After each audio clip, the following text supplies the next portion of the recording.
Yeah, on the other on one of the apps it was asking for a meeting ID and passcode, so it was a little tricky. Okay, did everybody else figure it out? Or do I need to do something? Uh,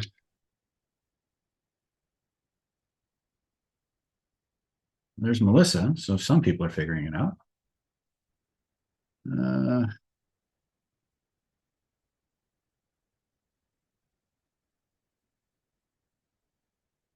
Vote in the AMA thing here and just see what happens.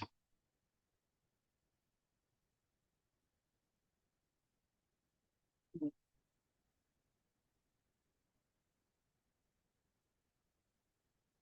right, well, I got about 2 minutes, so we'll see who shows up.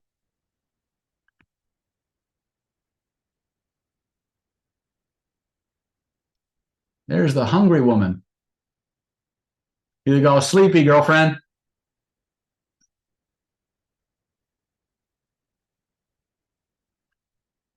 Well, if only a few people show up, it might be real short. So think of it like a private class.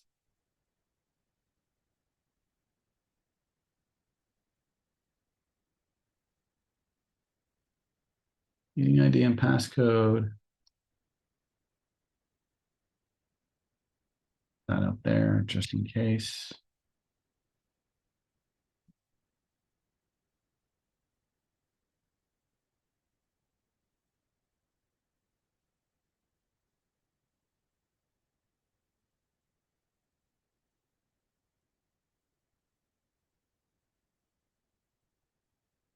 What the hell's with this Google thing, man?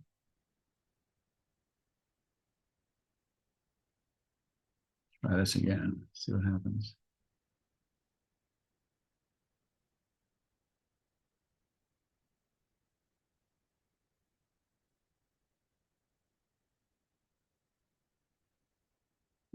There.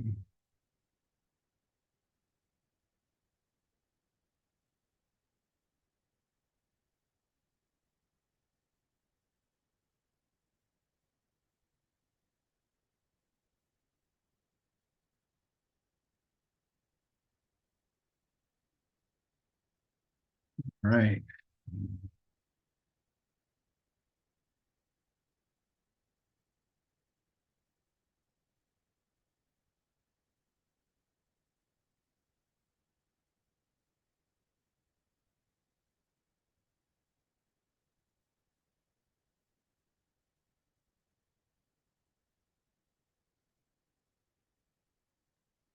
Right. That's probably way more than we need, but we'll do that. Oh, maybe not.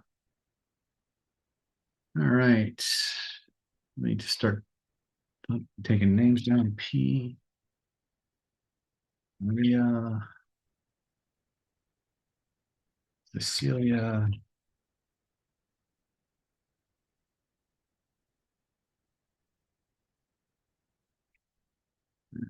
got Julie, Melissa, Susan.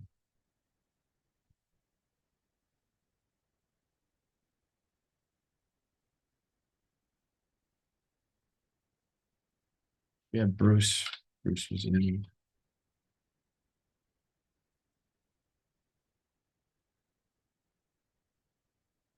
All righty. Well, let's get this show on the road. P, talk to me. You were first one in. Where's P? I just saw P. No. The three dots on your face, then rename. Yep. P going. Okay, P's listening today. Okay. And let's go to Maria, the great Clowny. Talk to me. What's Oh in your gosh. agenda? What's that, girlfriend? I said, oh goodness, no. Oh goodness, yes. Um, so I've been wanting to get into martial arts, and from some of your seminars, I've noticed that you bring about that some of the bows teach you how or let you know how the person's going to attack you. Do you have any Mhm. recommendations as to I guess what questions would I ask a master martial artist to kind of know if they have that information that they would be able to teach me prior to like starting a class with them? Chances are, if they know this, they will volunteer the information already. Most do not. So you'll ask, they'll you have them to show your form or whatever, and they'll say, "What's that move?" And you ask, is that for fighting? And they'll say, "No, it's just a bow or just a formality or whatever." Um, it's anybody who's doing pressure point applications and breakdowns in the martial arts application got them from us, from the kata, because of the coding system, and the books have been out there for 30 years now. Ask them to teach you, or ask them what one of these moves is, or one of these, the basic blocking movements. Say you saw it in a movie somewhere or something, and ask them to explain that move to you, and see what they say. Right? If they just tell you I'm protecting my head against a strike from overhead or something like that, then they're doing the basic version of karate that everybody learns.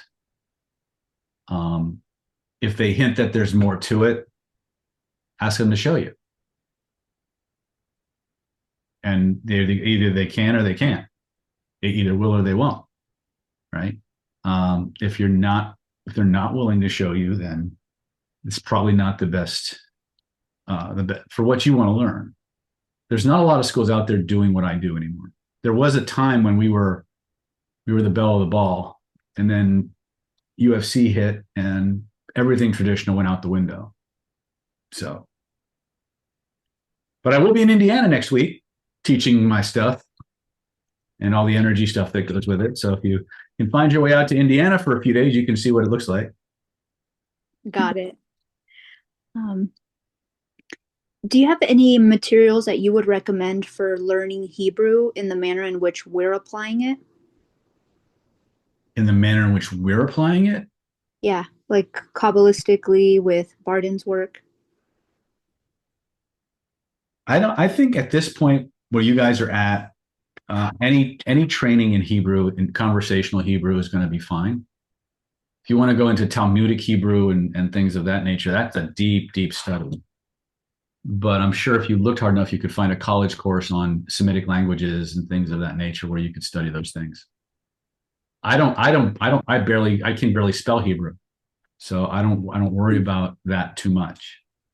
Right? As long as I know what the energetic correspondences of the shapes are, I don't need to speak the language. Got it. Okay. Cecilia, you're up.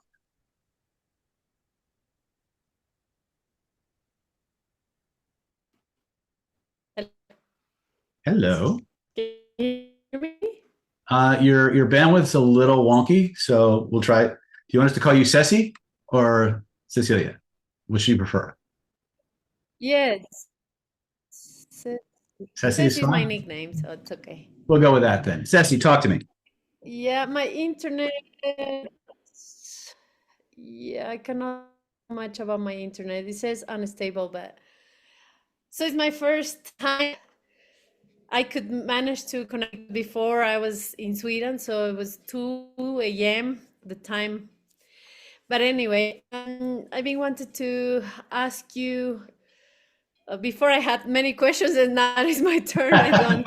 But I'm used to that. it was how I'm used to that. how to deal with anxiety. How do you Is deal with it according anxiety? to Oh, so many ways to deal with anxiety. hello? Yeah, you might want to turn your camera off. That might give you a Okay. little bit more What is stability. the How to deal with right? how to deal with anxiety? We Yeah. start we start with the transformational triad.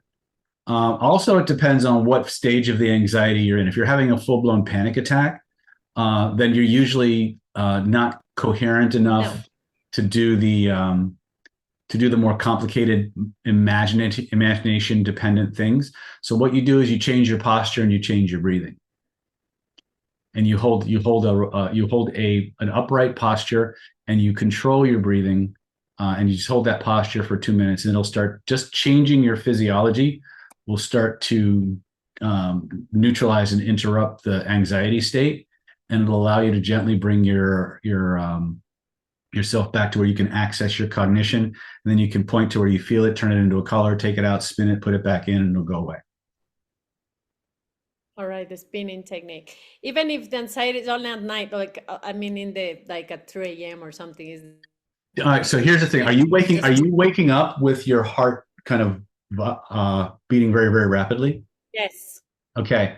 Yes. So first thing I would do is at the same time every night. Yeah, usually 2, 3 a.m. in the morning. But during the day, I don't. It's only. Okay. So the first thing is a lot of times when people have heartbeat irregularities, they think it's a panic attack, and it's actually an electrolyte imbalance. So one of the first things I would recommend is drink more water, but also start supplementing with magnesium and a good electrolyte supplement, and see if that, after a couple of days, starts to go away or diminish. Because I used to get rapid heartbeats all the time, and because I have water metabolism issues, I'd constantly be drinking and peeing and stuff like that, and I wouldn't replenish the electrolytes. And so I always thought I was having panic attacks, when in actuality it was just rapid heartbeat because I wasn't getting enough electrolytes. So that's the simplest fix. But if you are dealing with an issue, if you can point to where you feel it, turn it into a color, ask your nervous system what color would make it go away and give you what you want instead. First color that pops into your head, breathe it through the color you want to get rid of, and it'll start to just dissolve that out for you. All right, great. Mm-hmm. Thank you, David. You are very welcome. Julie, you're up. Oh, thanks. I was just writing that down. Electrolytes and magnesium. Is that what you said? Yep. Okay, cool. Love it. Hi. Hi. I have been talking. I work a lot with people that are women who are in their midlife awakening.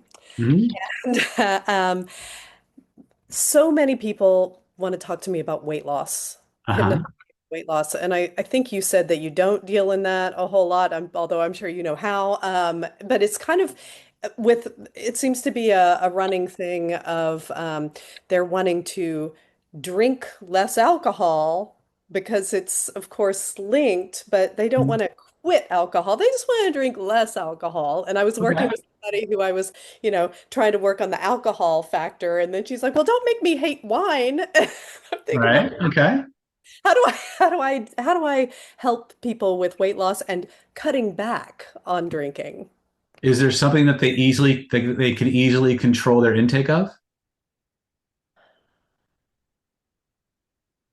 I don't know. To say more.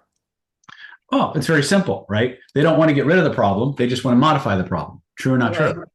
So there's different ways that you can do that through submodalities. Okay. Right. So the first thing is you can have them notice, is there something that you enjoy, but when enough is enough? Okay. What might that be for you? First impression. Oh, it's root beer. Right. Okay. Right. I can drink one root beer, maybe a 1.5, but then I'm like, I know it's time to stop because I feel weird. Right. Okay. Point to where you feel it, reach out and touch it. When you drink alcohol, right? When you think about drinking alcohol, how much you love alcohol and you don't know when to stop. When you think about times like that, where do you feel it? Boom. If there were a picture, where is it? Reach out and touch it. Okay, take that picture, shrink it down, move it over here. Done. Right? Or you can take the submodalities of the thing they want to change, the submodalities of the things they want to change them to, make the submodalities of the thing they want to change match the submodalities of the thing they want to change it to, shrink it down, move it over, and expand it. So you can either move it directly into that spot, or you can make the files match, shrink it down and move it into that spot, and the change will usually engage. Right? The other thing you can have them do is you can color breathe it, regress. There's all kinds. You can do everything. If you can conceive of it, imagine it, and describe it, you can create it.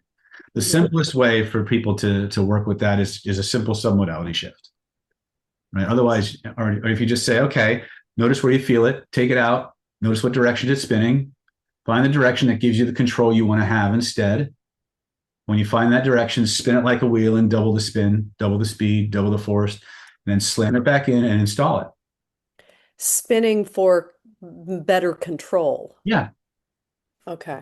Yeah, because what happens is it's spinning one way that they don't have any control. So find the direction that gives you more control and choice, Huh. spin it that way, and reinsert it. The program will run. Nice. Okay. We can always go deeper, but again, I work simplest to deep to simple to complicated or comprehensive, right? If I can fix it with a simple spin, why go into full blown regression if you don't have to? And do you think that with this type of thing, weight loss, for instance, do you think that this is a one and done, or would you recommend multiple sessions or for something like that? I honestly, I'm not a big fan of one and dones, although I do a lot of them, Yeah.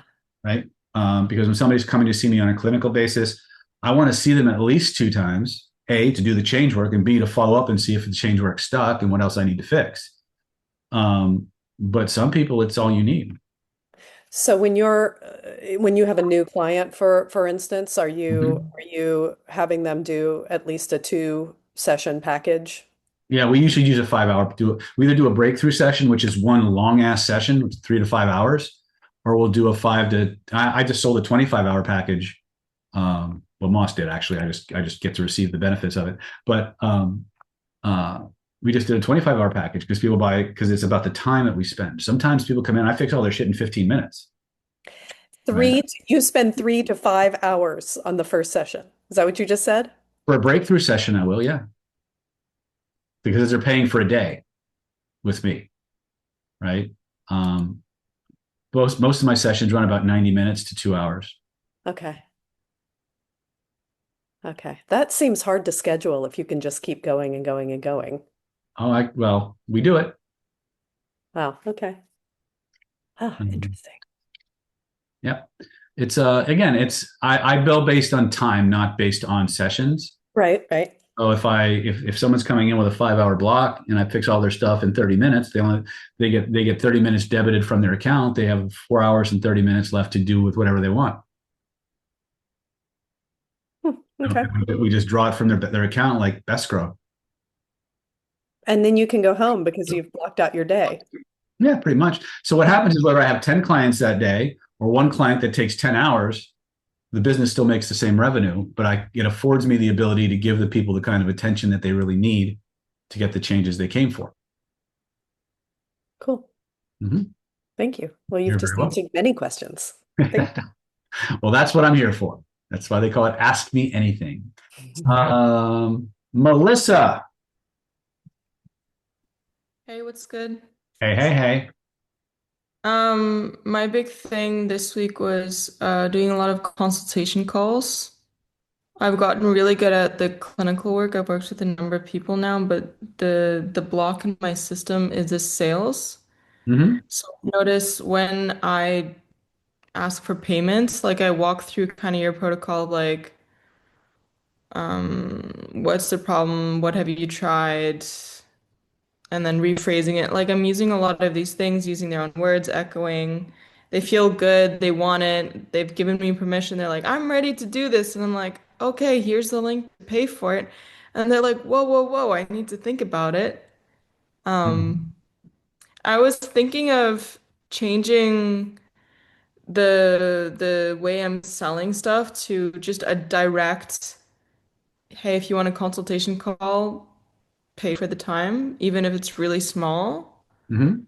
Or just a straight up like direct, like if they're online, they find me through social media, just do a direct schedule session with me and pay for it on the go. Yep. But this whole like long consultation calls not following through is it's not vibing with How me. long? How long are your consultations? 30 minutes. Okay. And so, how are you asking for the sale? So we walk them through the change they want, And I'm like, okay, well, if you want to go from here to here, I think I can do that for you. That's something you would like. Are you ready for this level of change? Yes, I'm ready. Uh-huh. And I start to bring in the price, but I don't think I've ever properly worked out my packaging or prices. Okay, well, that could be a problem right there. But also, how much of our protocol are you using to close the sale? Um, I'm using a lot of strategies to make them feel good about themselves and like repeat their problems to them and so on. And just like have a good flow conversation and like state control and stuff. Hmm. So I'm going to intuit that you're not using much of our stuff at all then, like the resistance protocol, the frame Okay. game, pleasure game, stuff like that. The reason we say that is because usually the close that we have, and we've proven this over and over again, is I'm serious. What's the next step we need to take to move forward? How soon might you want to get started? Right. And then you just say, okay, well, you want to be using cash or charge for that. I mean, you want to use credit card or Venmo, and I'll just take your information. We'll get you booked.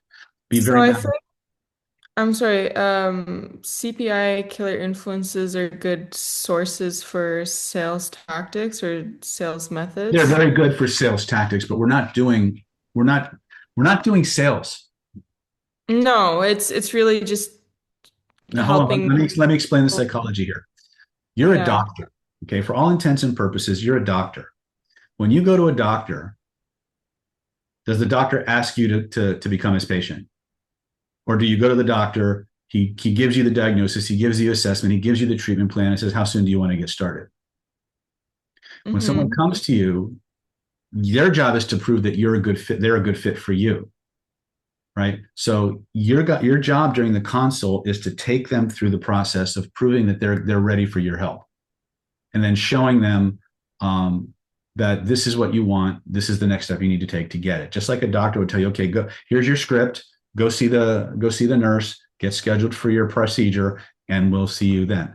It's the same idea. When I'm giving somebody an assessment, we're not trying to sell ourselves to them. We're No. saying this is what you need. This is what you do next. How soon do you want to get started? Right. Be very matter of fact with that. Yeah.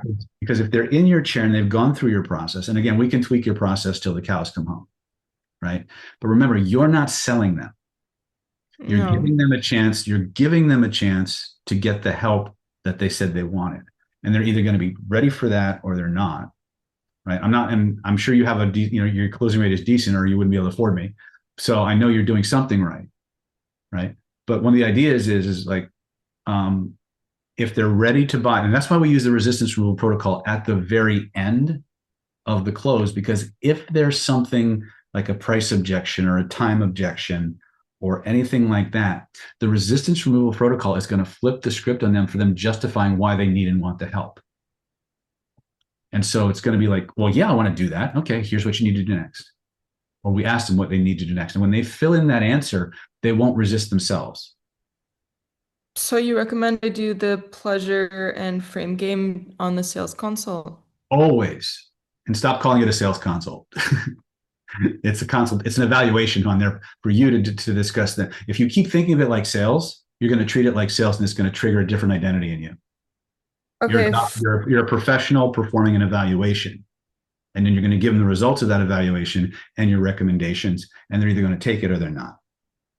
Yeah, because I also get people saying that they're totally ready. This is what they want. They realize it's the right solution, and then they're like, "Oh, I want to wait. I'm not ready. I'll start in a month or something." And I'm Okay. just like, yeah.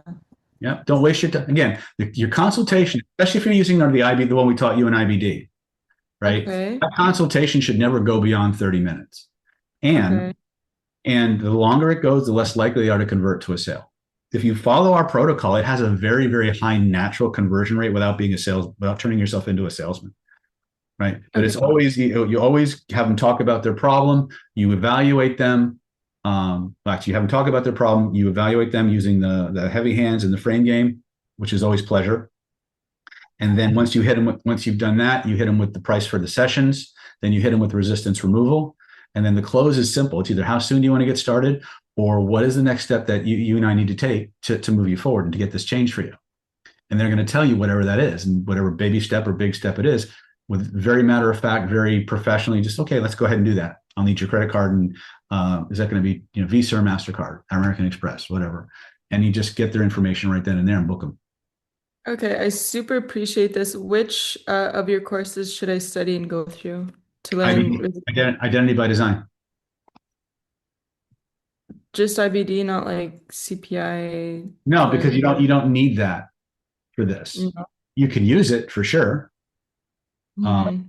but you don't need that. I designed the consultation to be minimally reliant on any kind of hypnotic language. The only thing where we really use hypnotic language or any form of protocol is in the resistance removal portion of the consult, where we just say, okay, so on a scale of 0 to 10, how much might you want to get this handled? Why so much? Why didn't you change it? Why didn't you rate it less? And the moment they argue with you, say, okay, you agree with them. And you say, okay, so how soon do you want to get started? Boom. They're going to tell you, and that's exactly what you do. Okay. Cool. Thank you. Yep. Let's see here.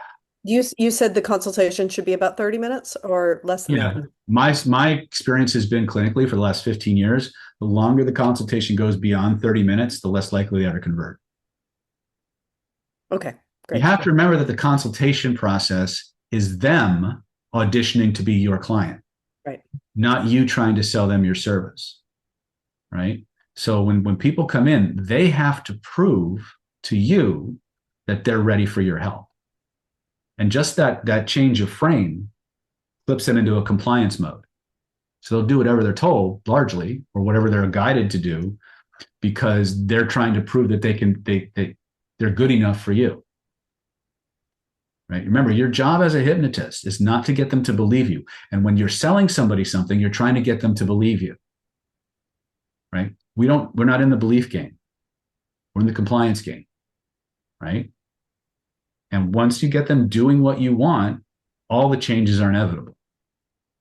And that's the big thing that, again, a lot of the more classically trained hypnotists, they're taught a much more watered down understanding of hypnosis and how the mind works.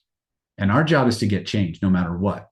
And so we do what we have to do, but we have to make sure that we're not trying to make a silk purse out of a sow's ear, metaphorically speaking, or to quote a much older saying, can't teach a pig to sing. Waste your time and it pisses off the pig. Right? So the idea is finding the right clients, right? And one of the biggest problems that we have, and one of the reasons why a lot of people don't use our consultation process, is because they're so hungry to make a sale. They're so hungry to have a client that they're willing to take anybody.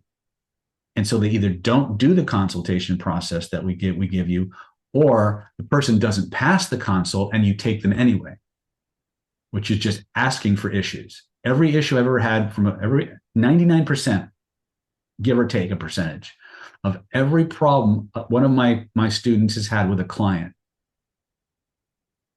the first thing I ask what happened during the consult, and they look at me like I'm talking like in a different language. Like, what's a consult? So, oh, I didn't do that, or I thought I could handle it.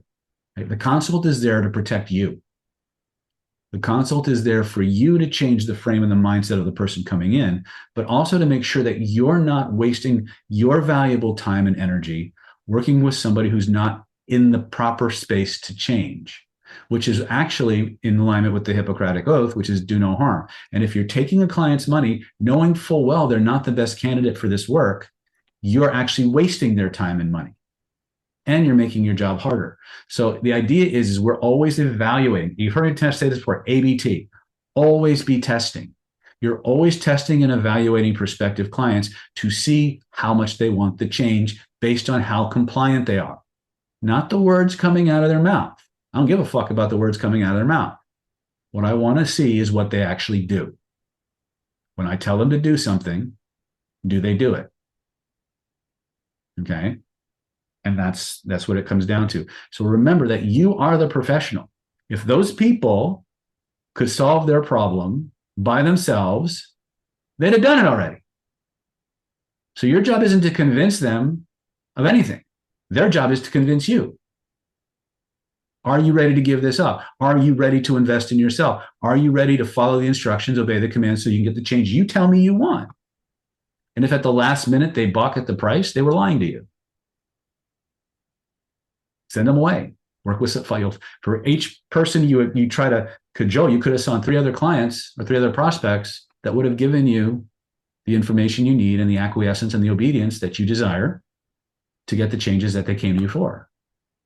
It's a hard mindset to adopt, especially when you're just getting started, or you're not the clients aren't, you don't have an 8-month waiting list like I used to have and stuff like that. But I didn't start there, right? So, but the mindset is what's important. The mindset. We have a process. Trust the process, right? Moss didn't believe it either. First time, and then I let him watch 2 or 3 of the consults that he booked for me. And he boom, boom, boom, boom, boom. Like 4 out of 5 people booked instantly, right? In 30 minutes. Right. So if you missed that during IBD, go back and review it. For those of you in the coaching, the Influential Healer Mastery coaching, we can even walk through that during one of your sessions. Maybe I'll do that because I'm going to be traveling next weekend. So maybe what I'll do is I will pre-record a consult or something. We'll talk about the consultation process and things like that, and we'll just put it in your members area, and you can watch it. That would be great. Yeah. To see one, that'd be great. Yeah. Well, I can't show you an actual client, but I can walk you through it because it's HIPAA stuff. Cool. But, yeah. All right. Let me look at my little notes here. Susan.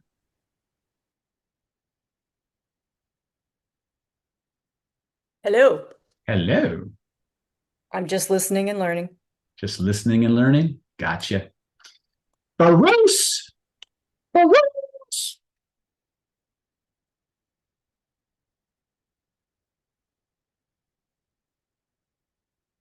Bruce going once. Bruce going twice. And so I have 2 Susans or 1 Susan? I have Susan Murphy. I think I got Susan. Oh, Bruce is in the waiting room. How did he get kicked to the waiting room? And there's Kim. Bruce, we just called your name. Yeah, the signal died. I'm actually in my car. My question tonight is one that I've asked you before. So last night I had this experience where I was going down to my basement to retrieve some of my supplements where I keep them, and there was a box with this radio control model that I haven't built yet, just sitting there, and I haven't noticed it. It was not in my. Okay, you're dropping out on me, Bruce. So I could buy it. So that, you're dropping out on me. Oh, so you sorry. turn your video off so I can get a little bit more bandwidth. all right, I'll do that. Hold on. Can you hear me better now? I can hear you Can better you hear now. me better now? We'll see if it lasts. Okay, so I was just telling you that I had this experience last night where I went down to my basement. There's a box. It actually contained an unbuilt radio control model, and I went into it was like in a place where it would have been in my path. It wasn't, and then on my way back by where the box was, it was about 2 or 3 feet from where I remembered it when I went by it the last time, as if like it moved by itself. And I had the same experience like 2 or 3 years ago in Florida, and I asked you about it. And it's just like the craziest thing, and I can't explain it. I mean, the stupid box was my path, so I would have moved it out of the way. So my question is like, what could have happened? How could it have moved? Well, random psychokinetic activity is a thing. If you're in an earthquake zone, it could have been a tremor. Could be something in the body, like a rat or a mouse or something that jumped at you, or it could be a poltergeist. Could be your guides and teachers saying, "Hey, You never finish this and put it in your path to get your attention. Could be any of those or none of those. It's again, we don't, I don't have, contrary to popular opinion, I am not omniscient, right? I'm really good at making shit up and sounding like I know what the fuck I'm talking about, right? Yeah. Which is the genetic predisposition of all good hypnotists, right? It could be any of those things or combinations of those things, right? But random psychokinetic activity, the longer I do this work, and especially when we're dealing with pulling down people who are pulling down the heavens and the 1 through 10 and activating the chakras and aligning the different I'm doing all that. Yeah. And in fact, I bolstered that practice like to a huge extent. I had like my own like retreat this week. Mm-hmm. And there you go. It could be just completely your PK abilities just randomly kicking in and moving shit for you. Like that's something the megas are actively working on right now. Right, all the megas are having all kinds of crazy manifestations with slot machines and poker machines because that's how we test it. Right, I'm doing life event stuff, but like our PK is off the charts right now. What PK? I'm not sure. I know what that is. Psychokinetic probability manipulation. Oh. I know Dr. Joe Gallenberger in that course. Mm-hmm. he actually has that as an objective test to see if like the gratitude practice is actually working. That's where we got it. I've been doing that. That's where we got it. And everybody's bending. I just finished the 4-day Inner Vegas thing on Sunday, and people were bending spoons on day one, twisting. Oh, wow. Yeah, it's crazy, right? So you're part of an egregore where a lot of people are doing this work. So, and you're bolstering your own work and you're moving in your own way. So these things are going to happen more often than not. So just enjoy the ride. When I was in Florida, I told you the same story. Like first there was a like this like kind of decorative bench that was, and it was, instead of standing upright, it was sideways. And then there was some stuff in my mom's closet. It was like, I think it was a blanket or something. We woke up the next morning. It was outside on the floor in the living room. Mm-hmm. And then on the way back from Florida, like there was like one of my dress socks, like literally on top of my dog's head. I thought my girl did it, and I didn't. And I told you this story, and it was craziest thing. And if someone told me, I would have thought it was like imagination or something. If they told me the same account. Yes, we are now the people we used to make fun of. Yeah, exactly. Exactly. And by the way, I know that, we obviously don't all have the concrete answers, but, I respect your opinion. So I wanted your opinion on the subject. Yeah, there's the thing that comes to me is you've got a visitor who's trying to get your attention for something, or you've got, you created a level up in your PK. And so those things are manifesting. But based on what you're telling me, it sounds like there's more like somebody's trying to get your attention than anything else. As a matter of fact, I was having some adversity, like, problems sleeping and, just the world just being a little too aggressive compared to what I was expecting. And I watched it through AI and also that together with like some of the practices that you just mentioned, like pulling down the heavens, image cycling, some of Barden's energy breathing and breathing principles. Mm-hmm. And I was doing that together with watching psychics on YouTube for amusement. And you opened some they doors. told me that the two don't mix. Yeah, you opened some doors. So just be, again, I know we all like to play jazz instead of sheet music, right? Where jazz is all about freestyling and figuring it out on your own and making cool shit happen. But sometimes these established systems are the way they are for a reason. And if you venture off the reservation, there's not anybody who can really help you too much because we don't know what you're doing, right? Well, I use some of your energetic hygiene together, Barden's, like breathing some of the elements like fire and the Akasha and doing Om or actually Hebrew meditation to clear these shards, and it worked. And I stopped watching. And would you believe that stopping watching these videos, things have changed. I believe you 100% because again, this is for all of you. Okay. And I know like Dominic's our newest mega. Please welcome Dominic. He's got the all access pass, but Dominic is brand new. He's been with us literally like a month. Like Julie's hasn't been here much more, 2 or 3 months. She's been stalking us for a while, but my point is, regardless of how long you've been with us, you're going to go through changes and transformations, regardless of how you wound up here. Whether you came here to get laid, get rich, get clients, get better, however you find us, you're going to get the answers you came for. And in the process of facilitating those answers, you're going to change and you're going to transform. And one of the things that will happen, I don't know how fast, I don't know the degree or the intervals, but one of the things that will happen is you will become increasingly more and more and more sensitive to your environment. Now, what does that mean functionally? It means you are going to become progressively more suggestible, which means the shit you watch on television that was fine 6 months ago is going to give you nightmares and crazy shit like you wouldn't believe, right? Because you're going to be taking in information with a lot less filters. The opposite side of that is that the foods that you used to love 6 months ago, you're going to look at and say, oh, hell no. The people in your life that you used to have a grand old time and just cut up with, all of a sudden there's not that same click anymore.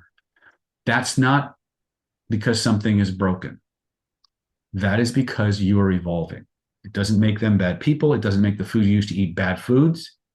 It doesn't make the television that you're watching bad television. It means it's no longer at the same resonance or it's not as healthy for you anymore. I've experienced all those things you just mentioned. Yeah, I know. It's inevitable. The only thing I can't predict is how linear that path will be and what the intervals or the degrees of it. But the thing that happens, and again, I have to deal with it too. Like literally, I spend 23 hours of the day locked in a 3-bedroom house because I like it, because it makes me happy. Not because I'm afraid to go outside, but because interacting with the things I used to interact with doesn't work for me the same way anymore, right? You're going to go through these changes and you have to learn to adapt and modify. But yeah, if you're opening up all of these different energetic gateways and you're clearing the shit like we're teaching you to clear, and all of a sudden these messages are coming in, that's programming you like a beacon, and shit's going to find you. One of the things that will happen is as you start going through the daily practices and the clearings and everything else, your energy is going to explode and it's going to get brighter and brighter and brighter. You're going to shine like a beacon. And every nutcase in a 12-mile radius is going to find you. I think they already have. Well, again, don't shoot the messenger, right? I was not, but those are the things that, again, you're just going to have to manage it because it's a consequence of the work that you're doing. You're getting better. You're getting more powerful. You're getting able to do more and more things, but you got to manage. Dominic has his hand up. I got to do the mega one of these days too. Go ahead, Dom. Thank you. You hear me? Mhm. Okay, cool. So this is my first call, so I think you just asked a question and that's pretty much it. Well, yeah, I have your name on a list. So I thought there was something pressing that you wanted to add. Okay. Well, we can just keep the order of the list and then you come back to my. I have my question written down. All right. Ironically, Dominic, you are immediately after Bruce. And in case you were wondering, in case you think I'm full of shit, welcome to Probability Manipulation 101. Right? This is what I mean. Strategic serendipity, right? All right, go ahead. You're up, Dom. Go ahead. Oh, all right then, cool. So question is, I just had the experience with one of my close friends, where he asked me a question that I really didn't want to ask myself. It was just about like a relationship, and it was just like a tough question. So I guess, but like some of those tough questions you kind of push in the back of your head so you don't have to answer them. And then like a quote in my notes, like it says, the quality of your life is based on the quality of questions that you ask and you ask yourself. So my question is, how do I ask myself the questions that I don't want to answer, and how can I ask better questions? And I Okay. thought that was all because it's about So questions. how can you ask yourself questions you don't want the answer to? Is that basically what you're saying? Yeah, pretty much. All right. So give me an example of a question you don't want to know the answer to. Okay. Well, all right. So, for example, I'm in a new relationship, and my friend. I'll just give you the real life example, so because this is easier for me.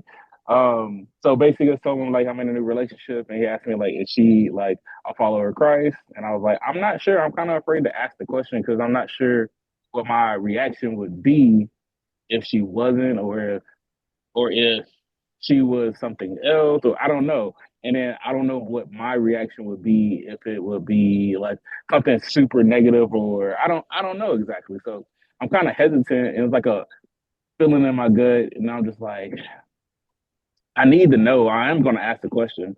I have the courage to ask it, so So I'm just waiting. let me ask you this. Who really wants to know? Who really wants to know? Is it you that wants to know, or is your friend?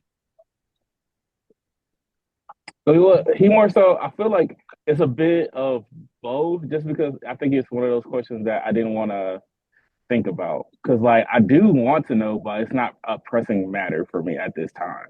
But Mm-hmm. for this to be a long lasting and honest relationship, I feel as though we should at least talk about the three things you don't talk about at the dinner table: politics, religion, and money. So I mean, if you're gonna be in a long lasting relationship, those topics should come up, and you should be able to talk about them honestly. At least that's my viewpoint about it. Okay.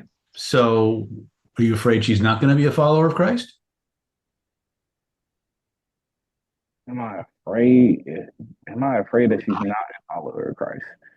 No, not. I don't know. I don't know because it's still fresh. So I know we're still in that honeymoon phase of like Yep. it's We're in the fresh. hearts and flowers stage. What do you call it? You're in the hearts and flowers stage. You haven't noticed her bad breath or flatulence yet. Yeah, exactly. So like I like, and then also I know like there's gonna be something that's gonna shatter that glass. I'm like, do I go searching for it, or do I go searching for it, or find out later and then accept it, or not accept it? It's just like All right. So let's go worst case scenario. What if she says, no, I'm not a follower of Christ? What happens then? a part of a part of me feel like it's a little bit of, then it'd be like what are it'd be more of a deeper conversation of like what are your like morals and values based on, if it's not that, and or if it's based on something else, or another religion, or like even Is the it, is Bible. it possible for somebody to have really good values that are in alignment with Christian values, even if they weren't raised to be Christian? Yeah, I believe so. I mean, the Is it book, is it the more Bible important is it more about important to religion have the same? anywhere. So let me ask you this: is it more important to have the same values and be happy together, or to have the same values and have the same religion, but or have the same religion but different values? Values over everything. So Yeah, values are more important.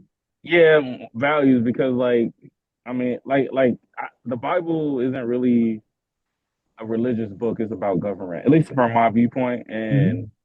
So let me ask you this, just so I understand you better. I was going to ask you something, and I forgot what it was. It'll come back to me in a minute. Um, the loop later. um, so you're a believer you're a follower of Christ, right? Yes. Right? And you believe he's always looking out for you? Yeah, he's on my side. He got my back.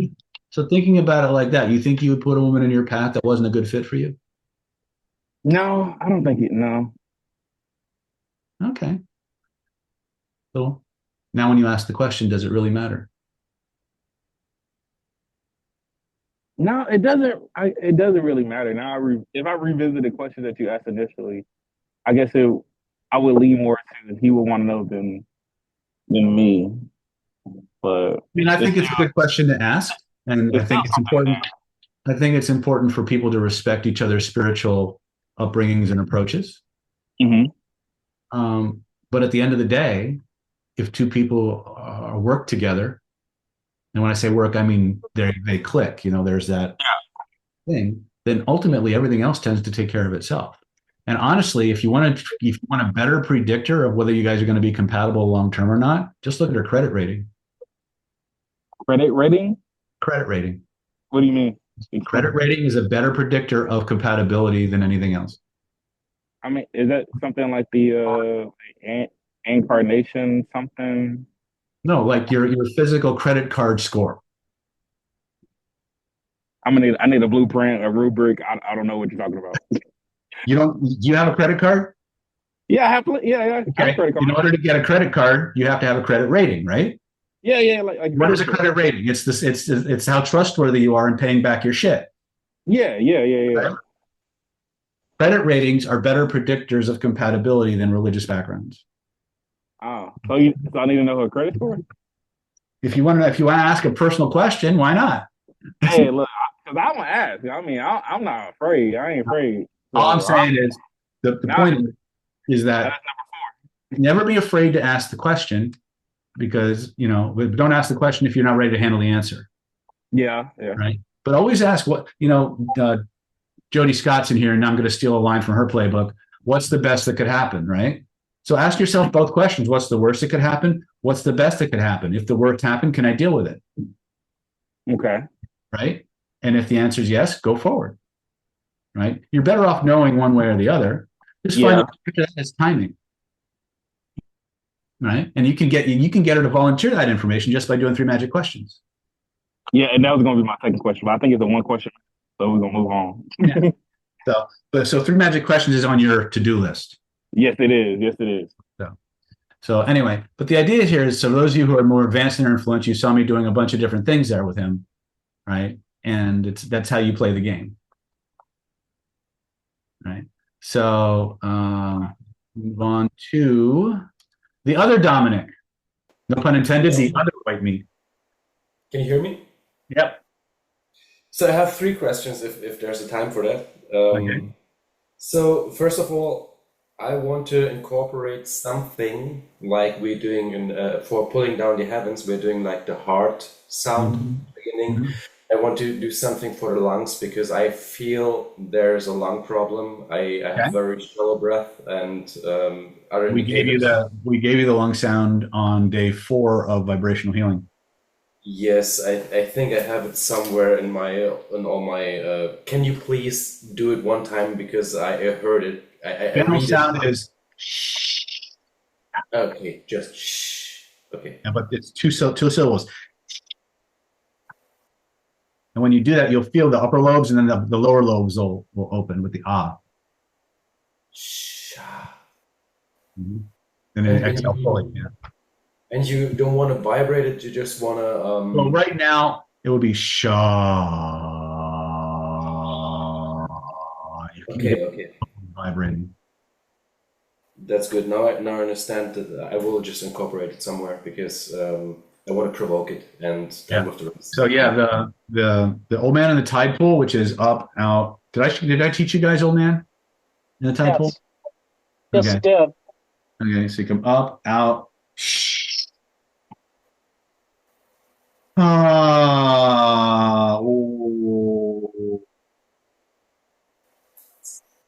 Yeah.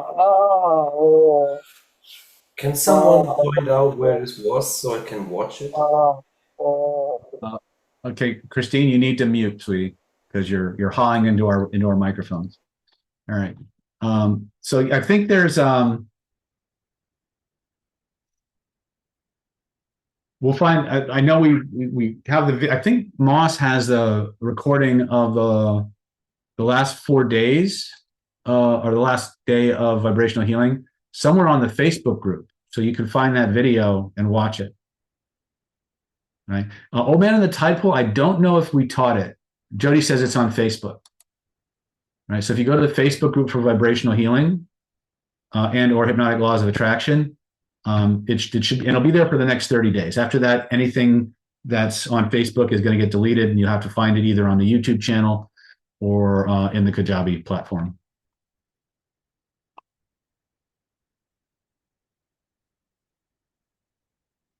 Ceci, I don't know if you're Sorry, going sorry, I wasn't finished. If I may to. Okay, continue. go ahead. The second question is for face reading. I'm studying this now a little bit more.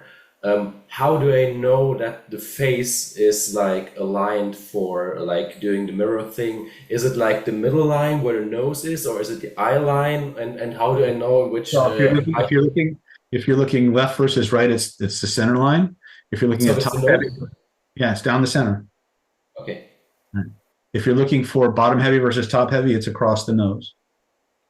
And for the ears, how do I know? For example, I can say, okay, my ears are up. My ears Are they are down. aligned with the eyebrows? If they pass the border of the eyebrow, then they're high ears. If they're not, they're low ears.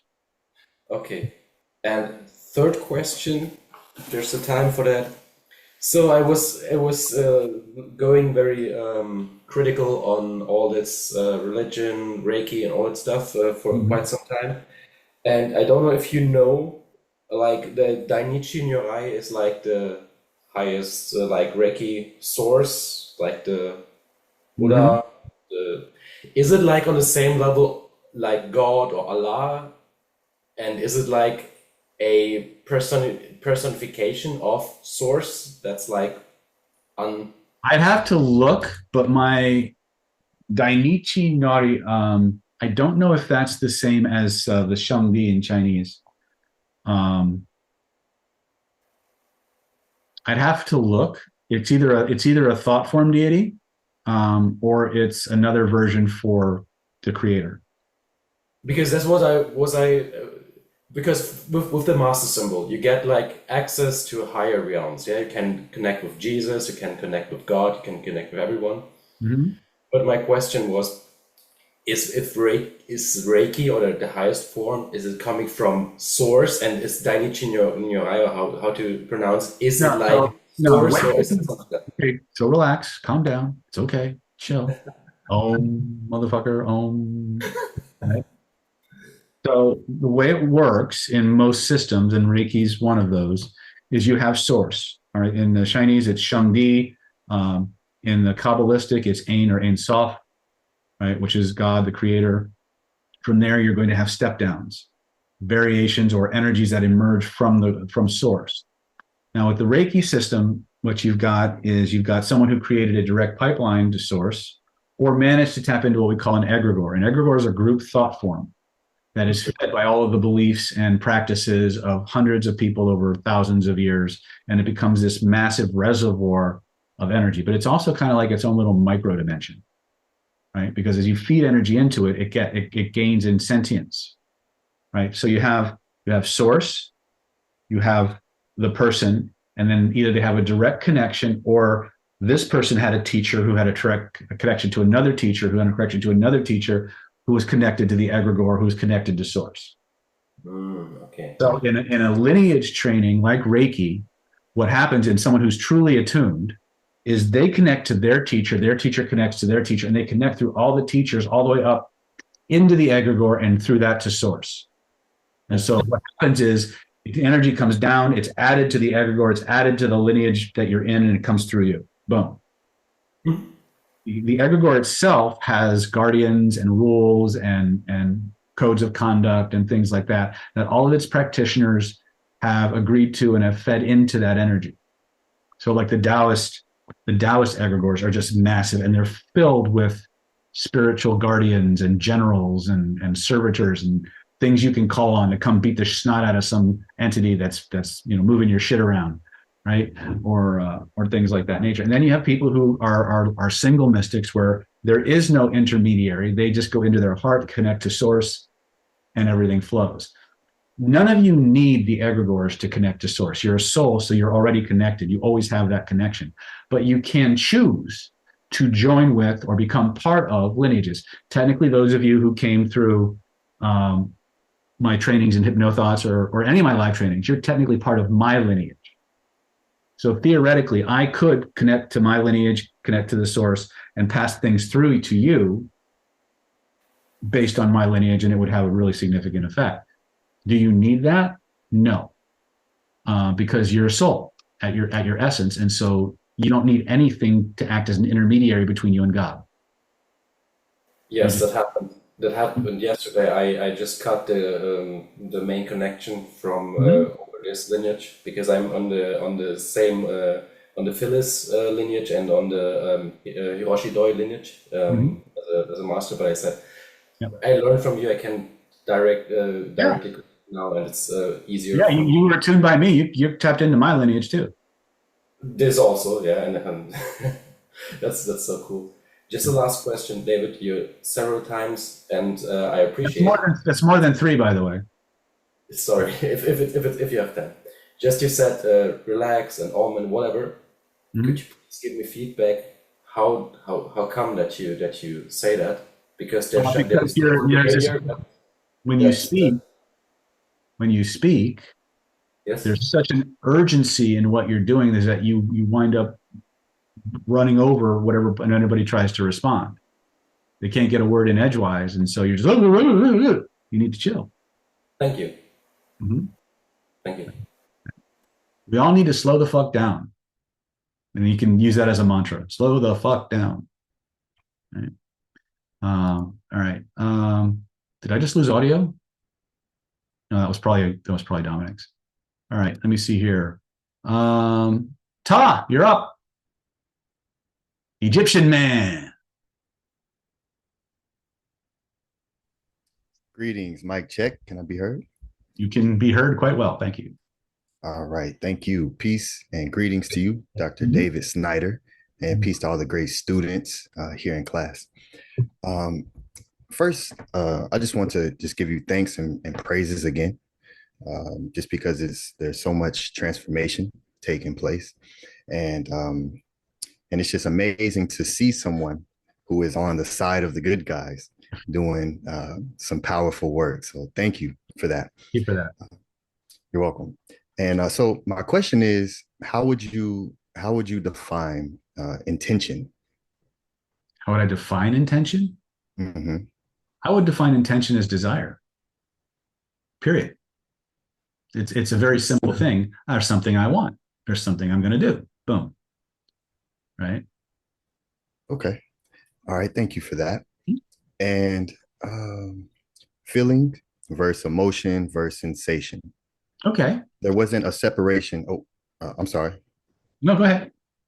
Yes, before I didn't recognize a separation between those three. So if you could make plain for me the difference between those. Oh, absolutely. To me, at least, this is, again, David's this is David's demonstrably skewed worldview, but this is how I look at it.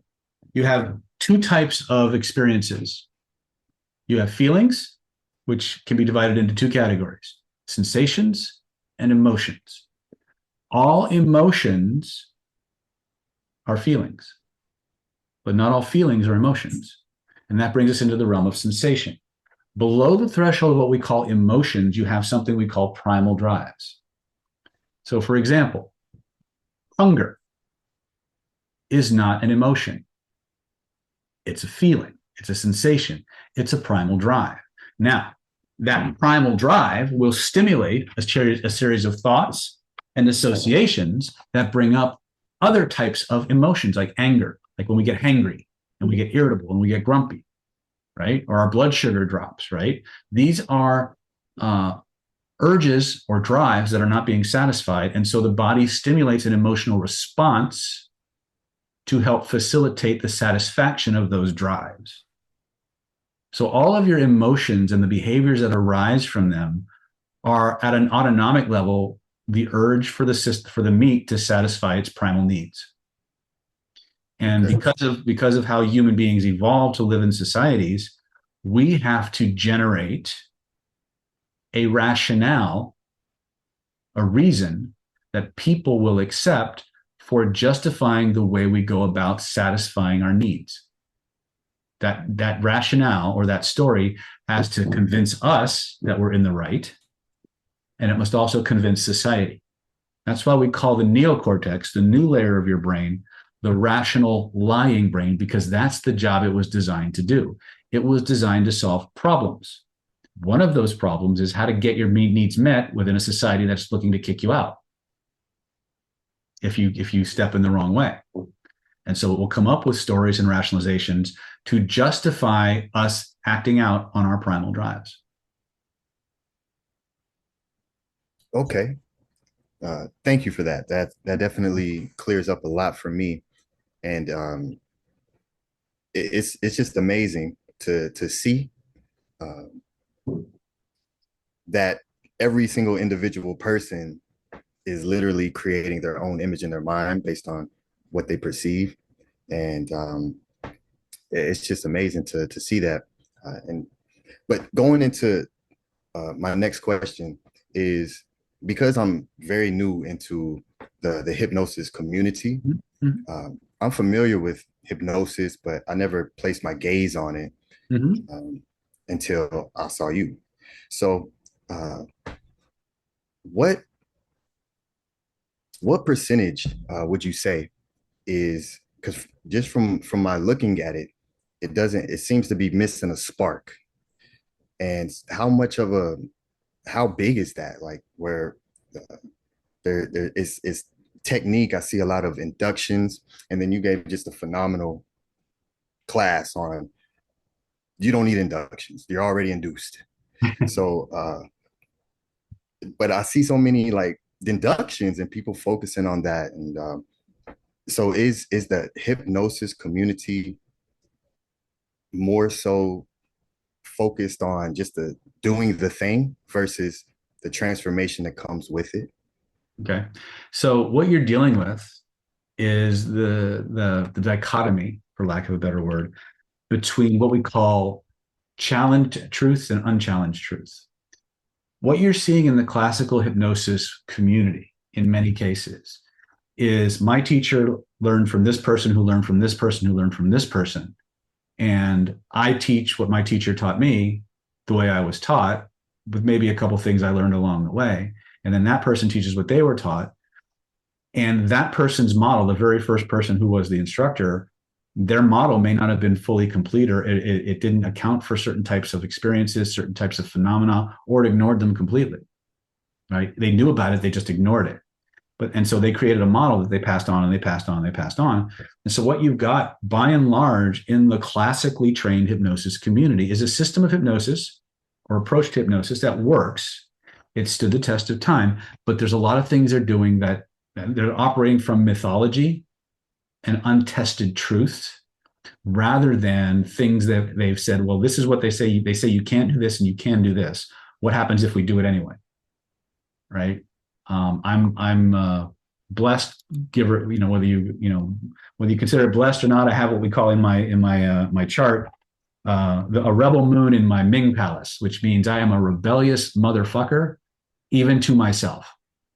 And so a lot of times I'll learn a process, and that rebel star will kick in, and I'll get the order wrong, or I'll get the sequence wrong, or I'll get the instructions wrong, and it'll still work. Right? And that'll give me these, oh shit, it's not that way. It's not the way they said. It's more flexible than that. And so a lot of my discoveries came by me just getting shit wrong, and it's still working. Right. And so, but after a while, you start looking for what works, and there's different paradigms, and they all work within a given context. But why does one particular model work better in a given context than another? And then you start looking at them and you say, okay, these are the things that are the same. These are the things that are different. Now we test those. So everything that we're doing in Planet David has been a combination of my drive to get the fastest change in the shortest amount of possible, get the change no matter what, combined with the fact that I often do shit out of order unconsciously, and it still works. And that opens up a whole new field of exploration for me. Right. And people telling me I can't do something, and I'm kind of going, watch me. Right. My first thing when I took my first wife, it was my second wife. I took her home to meet my mom. And the first thing out of her mouth was, fastest way to get David to do anything is tell him he can't. Right. It's just triggers me. Right. And so a lot of times people will say, this is how it is, and you can't do it that way. And I go, oh, let's find out. Right. And that's what I've been doing most of my life is just saying, look, you can't do this. Let me figure that out. And along the way, I've had some amazing teachers who've given me people who regularly did the impossible.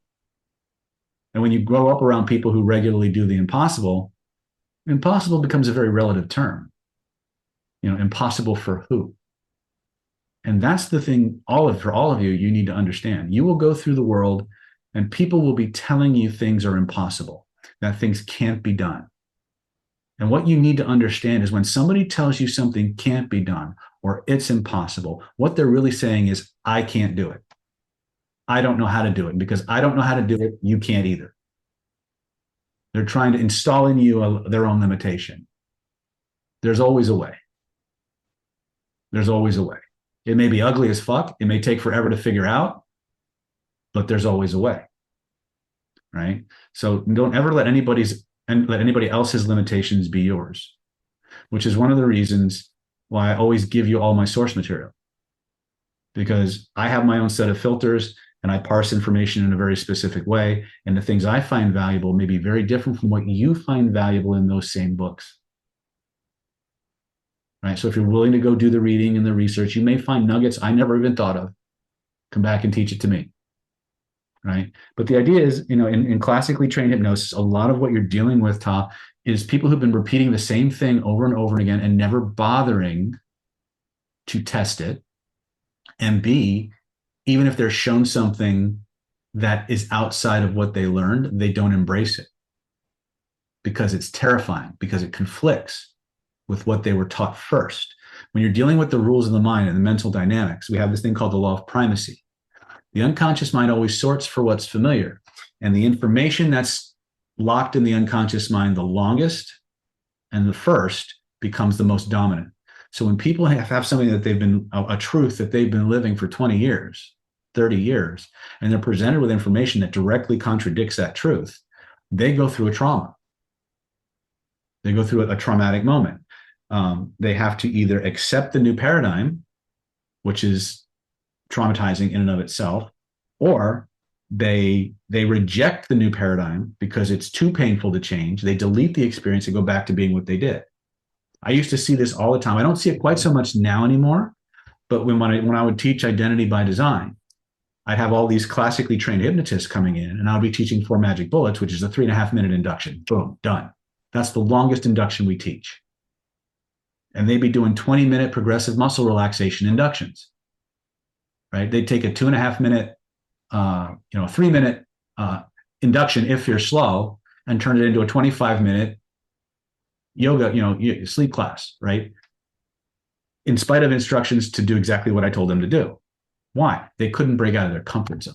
They couldn't embrace a new paradigm because it was unfamiliar. It was challenging, and because it was unfamiliar, they didn't feel the comfort to do it. So a lot of what you're seeing in classical hypnosis is not that it doesn't work, it's just not challenged. It's not tested. When you reach a certain level of competency in the work, and our work is a little bit different than what classically trained hypnotists go through because we're dealing with a lot more than just an induction. We're transforming your entire energetic neurology. So you become the embodiment of these processes. And once you understand how it all fits together and that people are always in some altered state of consciousness, and all you have to do is have an intention to connect and direct, most people, and people will go into pretty much any state you want. The ability to induce trance is a natural faculty of the human being. It doesn't need a ritual. But people who are terrified, people who need a process and a structure, they cling to those rituals because it gives them a sense of safety and certainty. And most people never break out of that. Right? We get you out of that from day one because we introduce it to you in a very different way. Right? And that's probably what you're seeing is people have their rituals that they do, and they're doing these processes where they need these long drawn out inductions because they believe they do. Because they believe they do, they do. In our world, we say belief is optional, and here's what I mean by that. It doesn't really matter what your client believes as long as they comply, as long as they do what you tell them. It does matter what you as the hypnotist believe, though. If you believe you can only get a certain degree of change with somebody, that's probably what you'll get. If you change that belief, or you change it to something that has no limitation, like, oh, let's just see what happens, then all of a sudden the limiters are off and you can get tremendous impact on people. So we distill a lot of things down to mechanics that even you as a practitioner, you don't got to believe it. You just got to do it.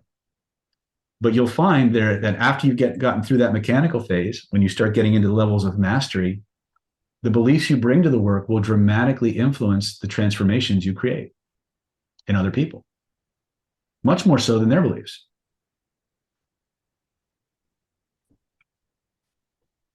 Okay, thank you very much for that. You're welcome. That makes perfect sense. I remember I saw an induction. It was on like Harvard or something like that, and it was like 30 minutes of It's just painful to watch. I know. yeah, It's painful. like, what? Yeah. No. Yeah. Okay, so yeah, how you taught it, it was perfect. Thank you. And yes, you're very welcome. And I'm using it, and more so because of the process in which you speak about, and people need steps. Yeah.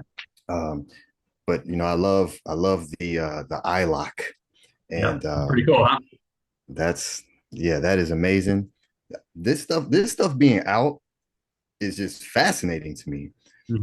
Even though I know that there are fail safes placed within this system, but it's just amazing. So thank you for your time and for answering these questions. My pleasure. I love questions. Like I said, that's what this is about, right?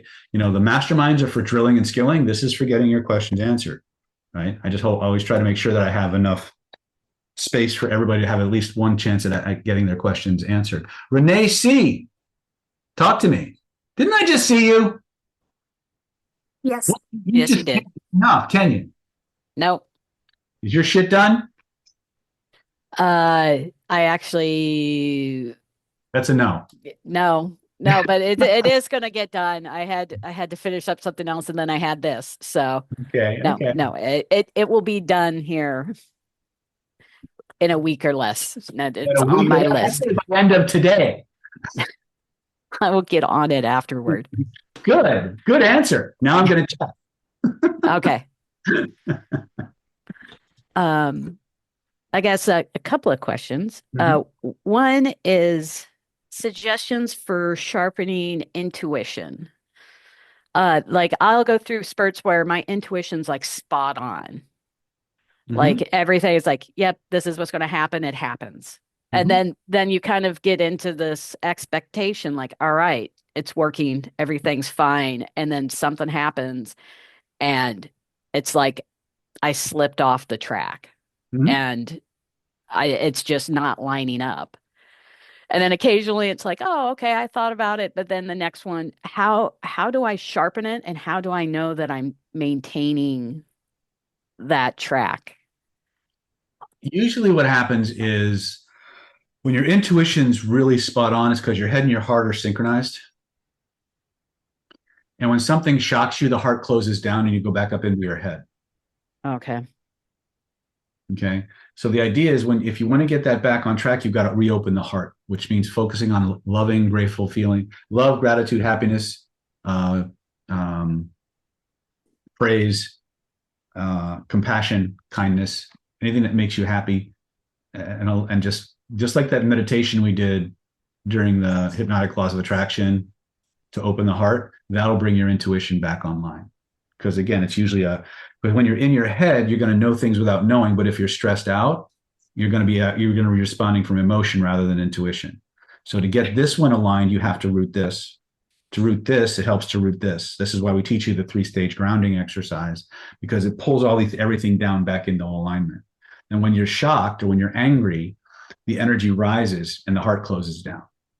And we need that middle dantian open to do the connection to the outside environment. We need the lower dantian open to connect to the earth energies. And we need the upper dantian to connect to the celestial realm and the non-local quantum universe. Right? Okay. All three are in alignment. Our intuition is at full gain. So out of alignment. My other one has to do with telekinesis. Where would I go to get more information or maybe good resources on how to do it? I mean, I know that it's all energy manipulation, right? My recommendation is the Monroe Institute. Okay. They've been doing it longer than anybody, and they have more successful they have more teachers on staff at the Monroe Institute than I have students sometimes. It's pretty, just pisses me off. Anyway, I was better remote. But yeah, the Monroe has probably the biggest track record and the most proven protocols for getting people to be able to manifest those things. Is there any particular teacher there that you would recommend? Well, Joe Gallenberger is awesome. I love Gallenberger. If you're into remote viewing, Joe McMonagle, who's one of the very first he's on my list now. I thought he had passed away. And when I found out he was alive, I'm like, yes, I'm going to train with him. And Joe McMonagle, he's a remote viewer. Those are the two that I can vouch for because I've studied them I've actually studied with Dr. Joe. I just finished a 4-day psychokinetics training with him. And people were just doing crazy stuff. So Monroe Institute probably has the cleanest protocols. Okay. All right. That's all I got. All right. Wendy, the great and powerful Wendy. Hello. How are you? Getting better all the time. I just found you about a month and a half ago, and I've been doing all of your clearings, and I've been doing them every day, and they're so great, and it's really saved me. This is probably like the heaviest thing I'll ever ask you, and it's the first one, but I have a problem with my mom and her boyfriend, and I'm an only child, and he has done everything in his power to divide us. And he does so a lot for her on the fundamental basis, you know, around the house, and he pays her rent and he does these little things that she needs. But he is just instilled. My mom used to be extremely independent and she'd just be like, next, if, you know, he did anything wrong. And now she's just this, like, I can't even be around her. Her nervous energy, it gets into me and it makes me feel like, Mom, you're making my heart, you know, beat fast. Like, we've got to try to calm this down. And I try to get her to the beach and she just rejects anything calming. And he has her in such a state of fear, I guess, of leaving. And she's like, I just don't want to be alone. And I'm like, well, there's solutions to that are not being with a bad man. And he's just made it so I can't be there. He's stolen from me. And my mom has just put her head in the sand. And now the latest thing is my dad passed away on Monday and I just wanted to do a wake at our home. And he just said he's giving her such a hard time and it's, you know, killing her to have the two of us this. But I'm like, he's so evil and my mother's so good and does not deserve any of this. And I can just see the light going out of her. And I just had like a lucid dream where I saw her how she used to be, just so bright. It's like her skin was brighter. And now she's just shrouded in like this, I don't know, looks like her skin's dark, but it's got to be the same skin. I don't quite understand it. But I finally told her today, I'm like, and I can't even stay at our house. I have to have this place and all these expenses when I live in LA, but I'm in Florida now because I've been here for months taking care of my dad.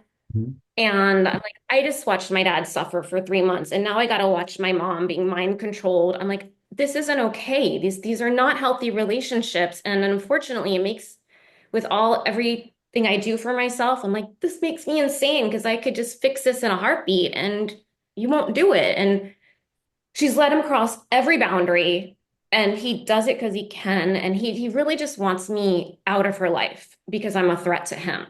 And I told her this was it for me. I'm like, I can't be a part of this. This is horrible. And if this is what you choose, it's not fair to make me watch it. He's mind controlling you. It's a cult thing. And then he hides behind the Bible and she thinks he's a good man. I'm like, oh my God, this is like a tale as old as time. He's manipulating you.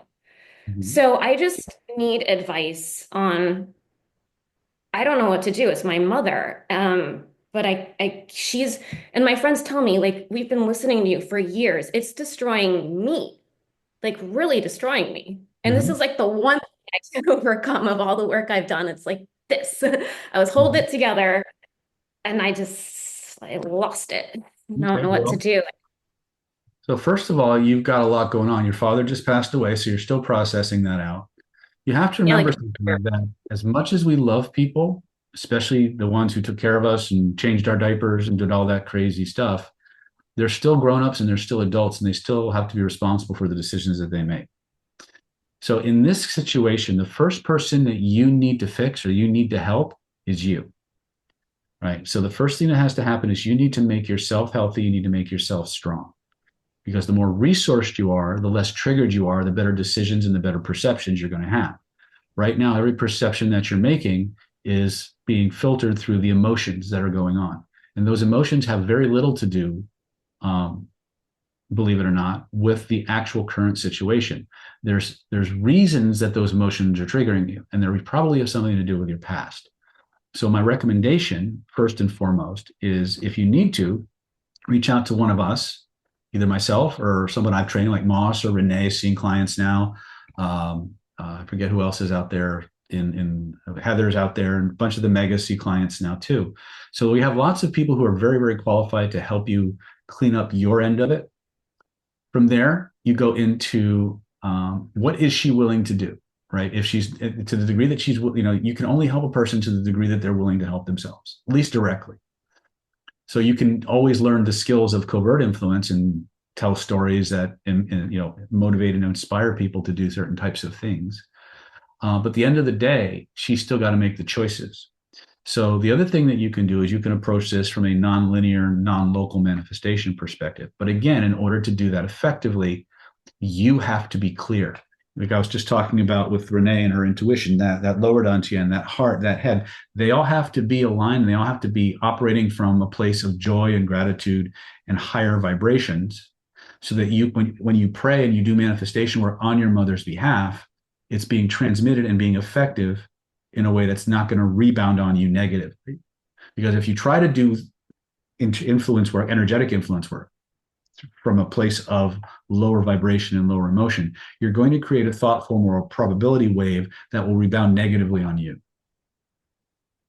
And so the idea is if we want to expend more light into the world, we have to clean up the darkness inside of us.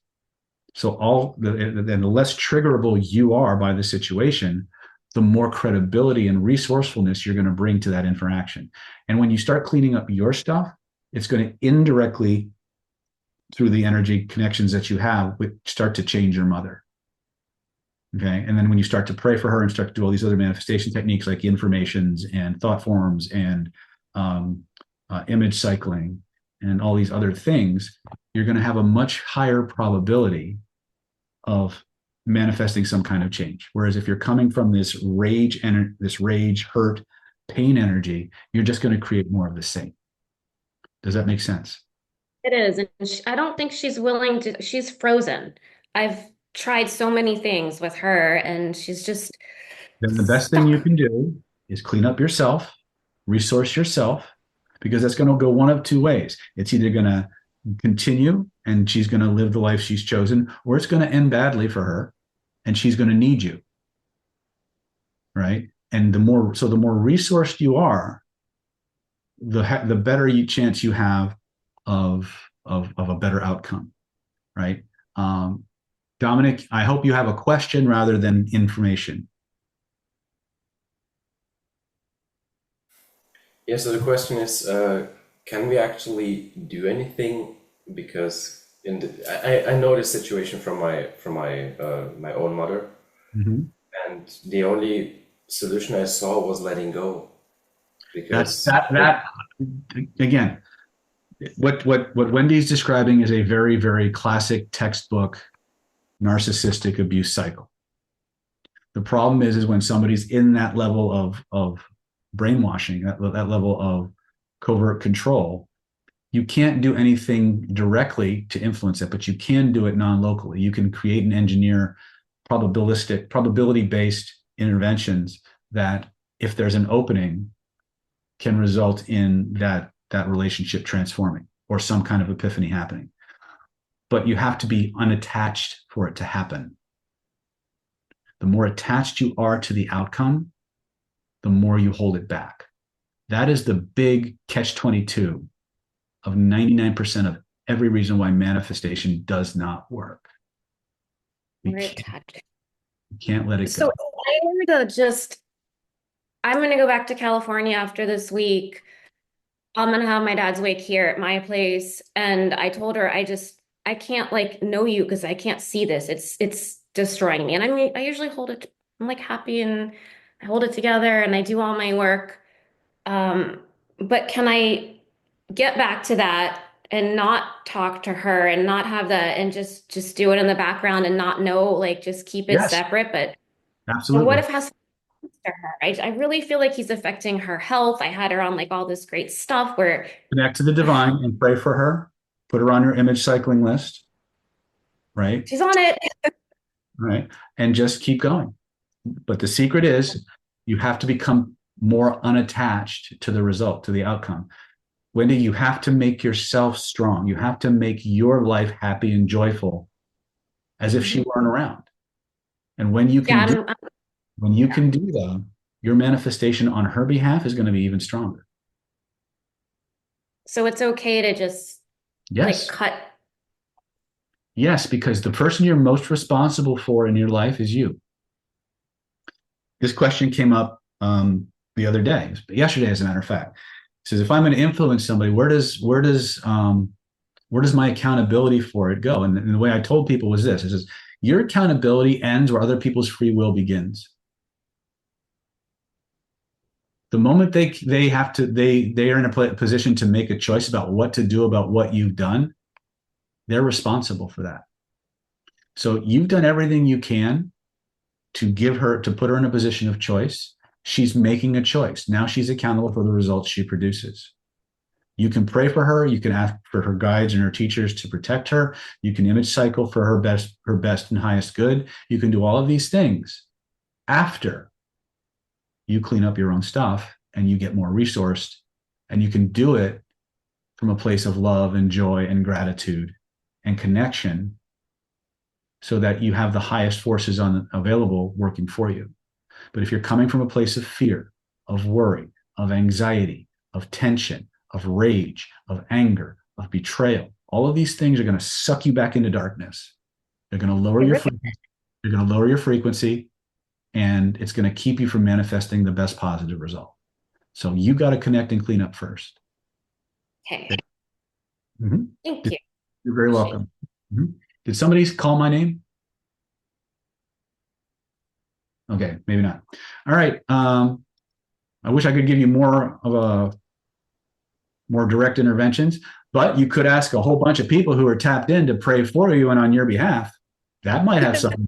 That might do something. Apanachi, you're up.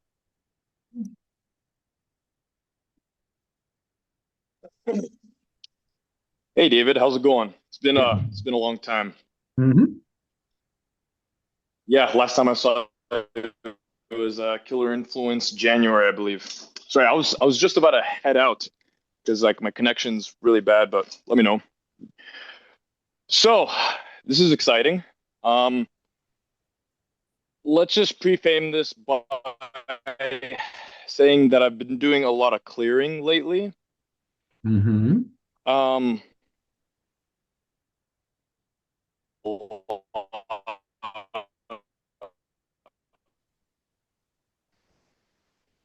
Yeah, we lost you again, Af. I've been kind of going on this. Can you hear me? Yeah, you might want to turn your video off so you have a little Hello? bit more bandwidth. You might want to turn your video off so you have a little bit more bandwidth. All right, let's try that. All right, speak while you can. Can you hear me now? I can hear you. Hello, hello. I'm here.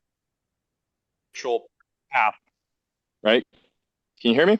I can hear you. Now speak. All right. All right, sweet. So I've been going on the spiritual path. After all this clearing, I started kind of like getting more clarity, more peace. And the worst it gets is just neutrality on my day to day. And it's growing into this peace. And now it's starting to cross over into this like joyfulness. But the monkey mind is just so damn slippery. It's they call it, they refer to it as the egoic mind or whatever. My question is, I feel like I keep getting these glimpses of, they call it enlightenment, but I am enlightenment. right? So there is no path, there is no attainment of it. It's just realizing that I am it, because and so I just keep getting these glimpses. And how do I fully break through? And language is funny. Like, who's the one that's asking this right now, right? But like, all right, I keep getting these glimpses, all right, but I keep of like awakeness, and then I identify with the mind again, and I'm starting to get a migraine from it, Yeah, because I don't know. here's what's going on. You're having those moments where you feel connected and you feel that you're part of something greater than yourself, and you're trying to hold on to it. You can't hold on to it. You have to let it go. Okay. The mind tries to hold on to things, which creates gravity, which separates you from that connection, because what you're connecting with is infinite space, and the mind is gravity. So the moment you're going to, as you go through your evolution, you're going to have moments of pure connection. As you continue on your path, those moments are going to be more and more frequent, but they'll still be episodic. Enjoy them, be grateful for them, just keep going. Stop trying to hold on, stop trying to grab something. The part that's trying to grab is the part that's keeping you stuck. Let it go. Okay? Chop wood, carry water is the old Zen saying, right? Just appreciate those moments as signs and glimpses from the higher realms of where you're headed. If they're ways of saying you're doing great, keep going, keep working. Boom. Film at 11. Right? It's that same idea. The mind that tries to hold on is the mind that keeps you stuck. Okay?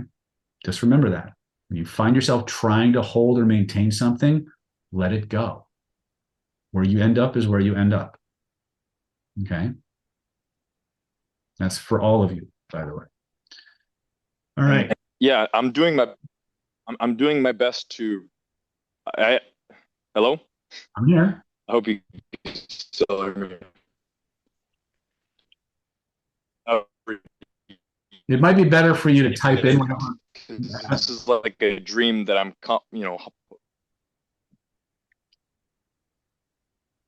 Okay, Afi, it might be better. I don't know. I just keep breaking in and out, don't I? Yeah, it might be better if you just type your questions in the chat or send them through a text or something, and then we'll try and answer those as best we can. We've got like 5 or 6 more people to go to, and we're running out of time. So, Kim Rios, you're up. All right. Sounds good. Hi, David. Hey. No specific questions. I'm just listening and learning today. Thank you very much. You're very welcome. Chris Sutton. Christine Sutton.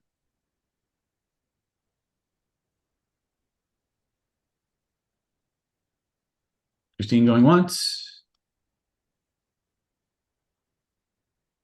Christine going twice. And 3 times a Christine. All right, we'll circle back. Jody Scott, ready or not?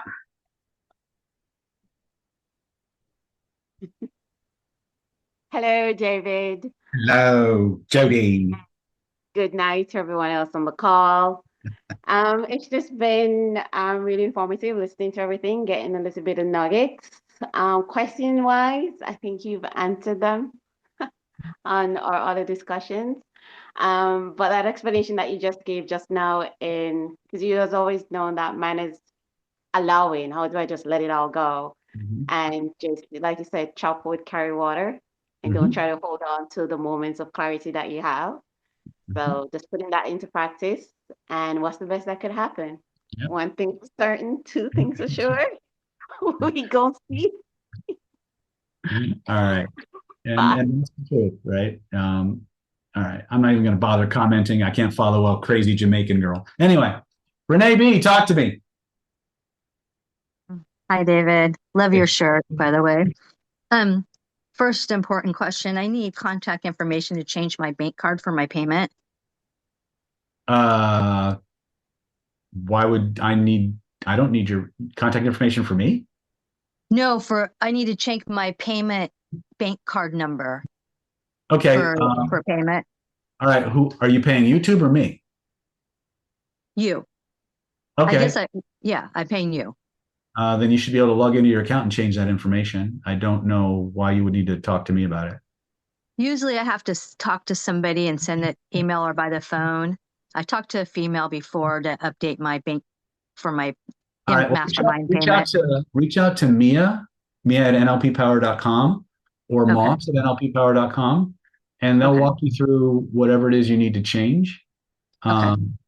Because I'm not sure what it is that you need. I get you need to probably update your credit card information because you got a new Yes. card. Yeah. I just Yeah. don't know where you're logged in at.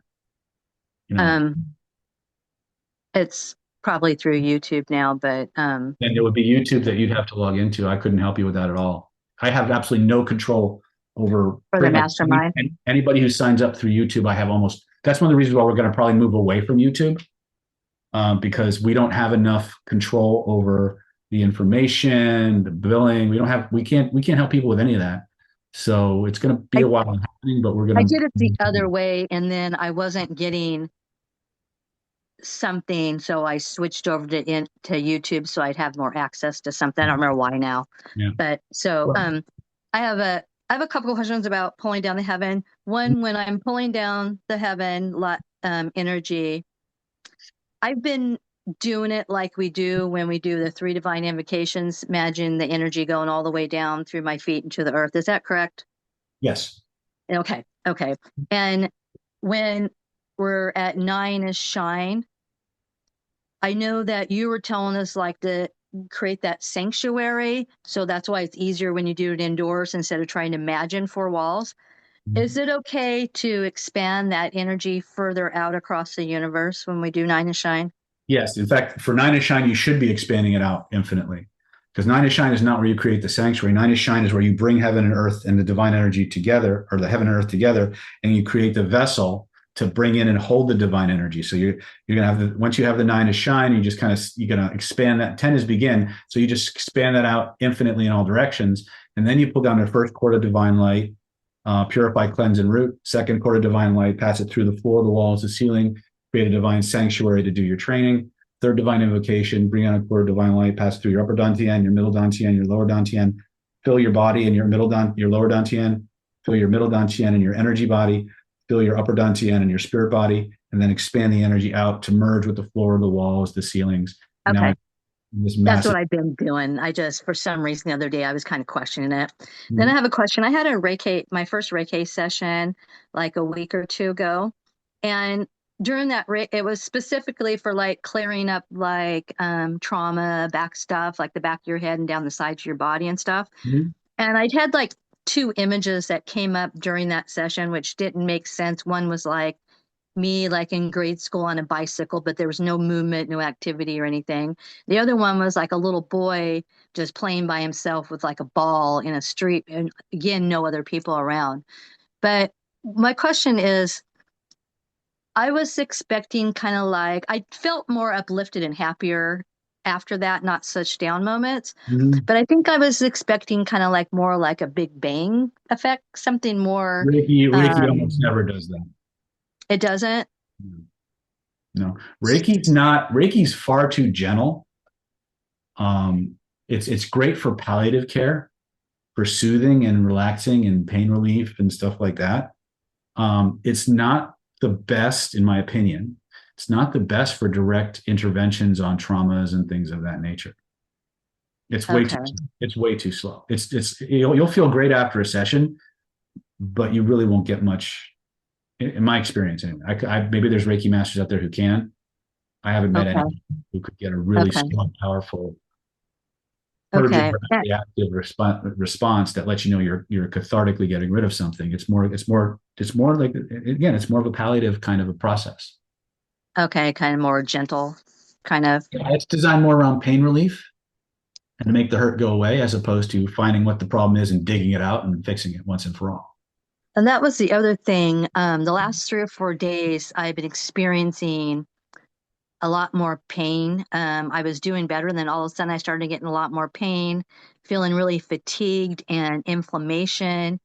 And I didn't know if it had something to do with something going on in the atmosphere, or if it could be an after effect, a later after effect from that, or what I could do like to help with that. It just felt like my rhythm, my biorhythm was off or something. The best thing you can do is your 1 through 10, pulling down the heavens, 3 divine invocations, and then give yourself a divine waterfall and just wash your entire 3 bodies with that divine light. The truth is, we don't know. I can't possibly know what the reason you had that experience was. It could be delayed effect from the Reiki. It could be something environmental. It could be something astrological. It could be something that in your environment triggered an emotional response to something earlier. None of those are mutually exclusive either. There can be multiple things at play. So what I can say is if you can point to where you feel it, you can change it. Right. Well, it And was like my whole body. Like I just came up from Oregon to Washington for my grandson's birthday party. And when I stopped like to use at the rest areas on the way up here, my legs were just like all swollen to where you can almost see not really quite cankles, but like kind of indent wrinkles and stuff in them, like where overflow of inflammation. And I just, my whole entire body was hurting and just swollen up. My clothes felt tighter and everything. Was it a very long drive? Yeah, it's like I'm coming from Southern Oregon up to Seattle. Yeah, there's probably a lot to do with the environment that you went through and the amount of time you were behind the wheel not moving. Okay. And So, I'm really tired. Yeah, Yeah, gentle really tired. exercise. Gentle exercise is probably the best medicine for you. Some Tai Chi type movements, just gentle walking. Anything you can do to just get the lymph flowing is going to push that. Okay. It seemed a little better today after I got up here and after I slept. But that was the other thing. I'm usually up like 6:30, 7:30 in the morning. And I got woke up by my cell phone going off at 10 o'clock this morning. I mean, and I was like still asleep, and that's unusual for me. It just felt like something was building up in my body that I don't know, because I do a lot of walking. So I get out in nature a lot. And so usually I feel really calm and grounded. But I was at a friend's house the other night, and they did this thing where they were putting their hands like around my head, saying something that was going to be beneficial for my head for like healing type stuff. And I've never had them do any kind of work on me before. And it was shortly after that I just wondered if that could have done something that they didn't know what they were doing with my body. 100%. I mean, there's so many variables. Like I said before, contrary to popular opinion, I'm not the world's leading expert on everything. Yeah, So, I can just, everything you mentioned could have been a factor, or none of it could have been a factor. Could be something we completely didn't talk about, right? All I can tell you is what I would recommend you do from this point on, or what I would do. I would do in your situation, right? Okay. Nothing I say should be construed as advice or an opinion or whatever. Yeah. Yeah, I'm doing those things, the pulling down the heaven, all that stuff, and I'm walking and I'm exercising at home, and I've been lightened up on my gym overdose workout. Yeah, do your sound work. If you have any sound work, use that. Okay. Anything specific, like for like a specific organ or anything? Because my lungs, I was kind of hurting in my chest too. Do them all.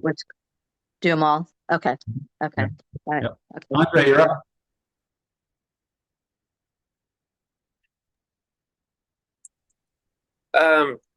Yeah, I didn't really have anything to ask. I'm just kind of here, just trying to learn as much as I can from you and from everyone else. All right, sounds like a plan. Jax. Hey, boss. How are you? Good. What's new and exciting? I have found a person here that she's female, and every time I try to, well, I don't try to be around her, but every time I get around her, I wind up feeling really severe rage. And I don't like her. I've never liked her. And she is her and her roommate, the other gal's new roommate is this woman. They're not getting along either. People in the building are finding that she's not as sweet as she thinks that she is. Here we go with the protection again. How do I keep this from affecting me? Clean up your shit. Huh? Clean up your shit. Well, we know that. The only reason that she can affect you is because there's anger inside of you she's triggering. That anger, it doesn't come from her. It comes from something earlier. Clean it up and she won't be as triggering. And then connect to the source. That's something I've been working on. Okay. Guys, this is for all of you. Remember something. If we get around people, and especially if it's somebody recent and we're feeling old, familiar feelings around new people, it's never them. They're reminding us of someone that they're a placeholder for. And it's giving you an opportunity to go in, find out what the real problem is, and fix that. Okay. And it's something that we all need to understand. If there's somebody that you instantly dislike, whether you're right or not, chances are the reason you dislike them isn't because of them, but what they represent inside of you. And if you go and you fix that, you clean it up, then even if you still don't like this person, you can deal with them easier. Right? But as long as you don't go in and you fix your own darkness, then they're like the proverbial stone in your shoe that just gets worse the longer you walk. Okay? So go in and take out the stone. Okay. Use your tools. The other question is I've been having recurring dreams, and the angel Michael has been coming into my life a lot. Mm-hmm. I'm not sure why. But Did you ask? No. Maybe next time you ask. Well, see, part of the deal with these dreams is you're in them. Trust me, I am not. My day job is not the Archangel Michael. Okay. Well, no, but the dreams themselves, you're never interacting with me. Mm-hmm. Always watching me. Mm-hmm.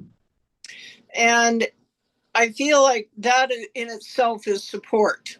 Mm-hmm. And it feels good to have you there, but I'm not sure ever why you're there, because what's going on in the dream is like wild.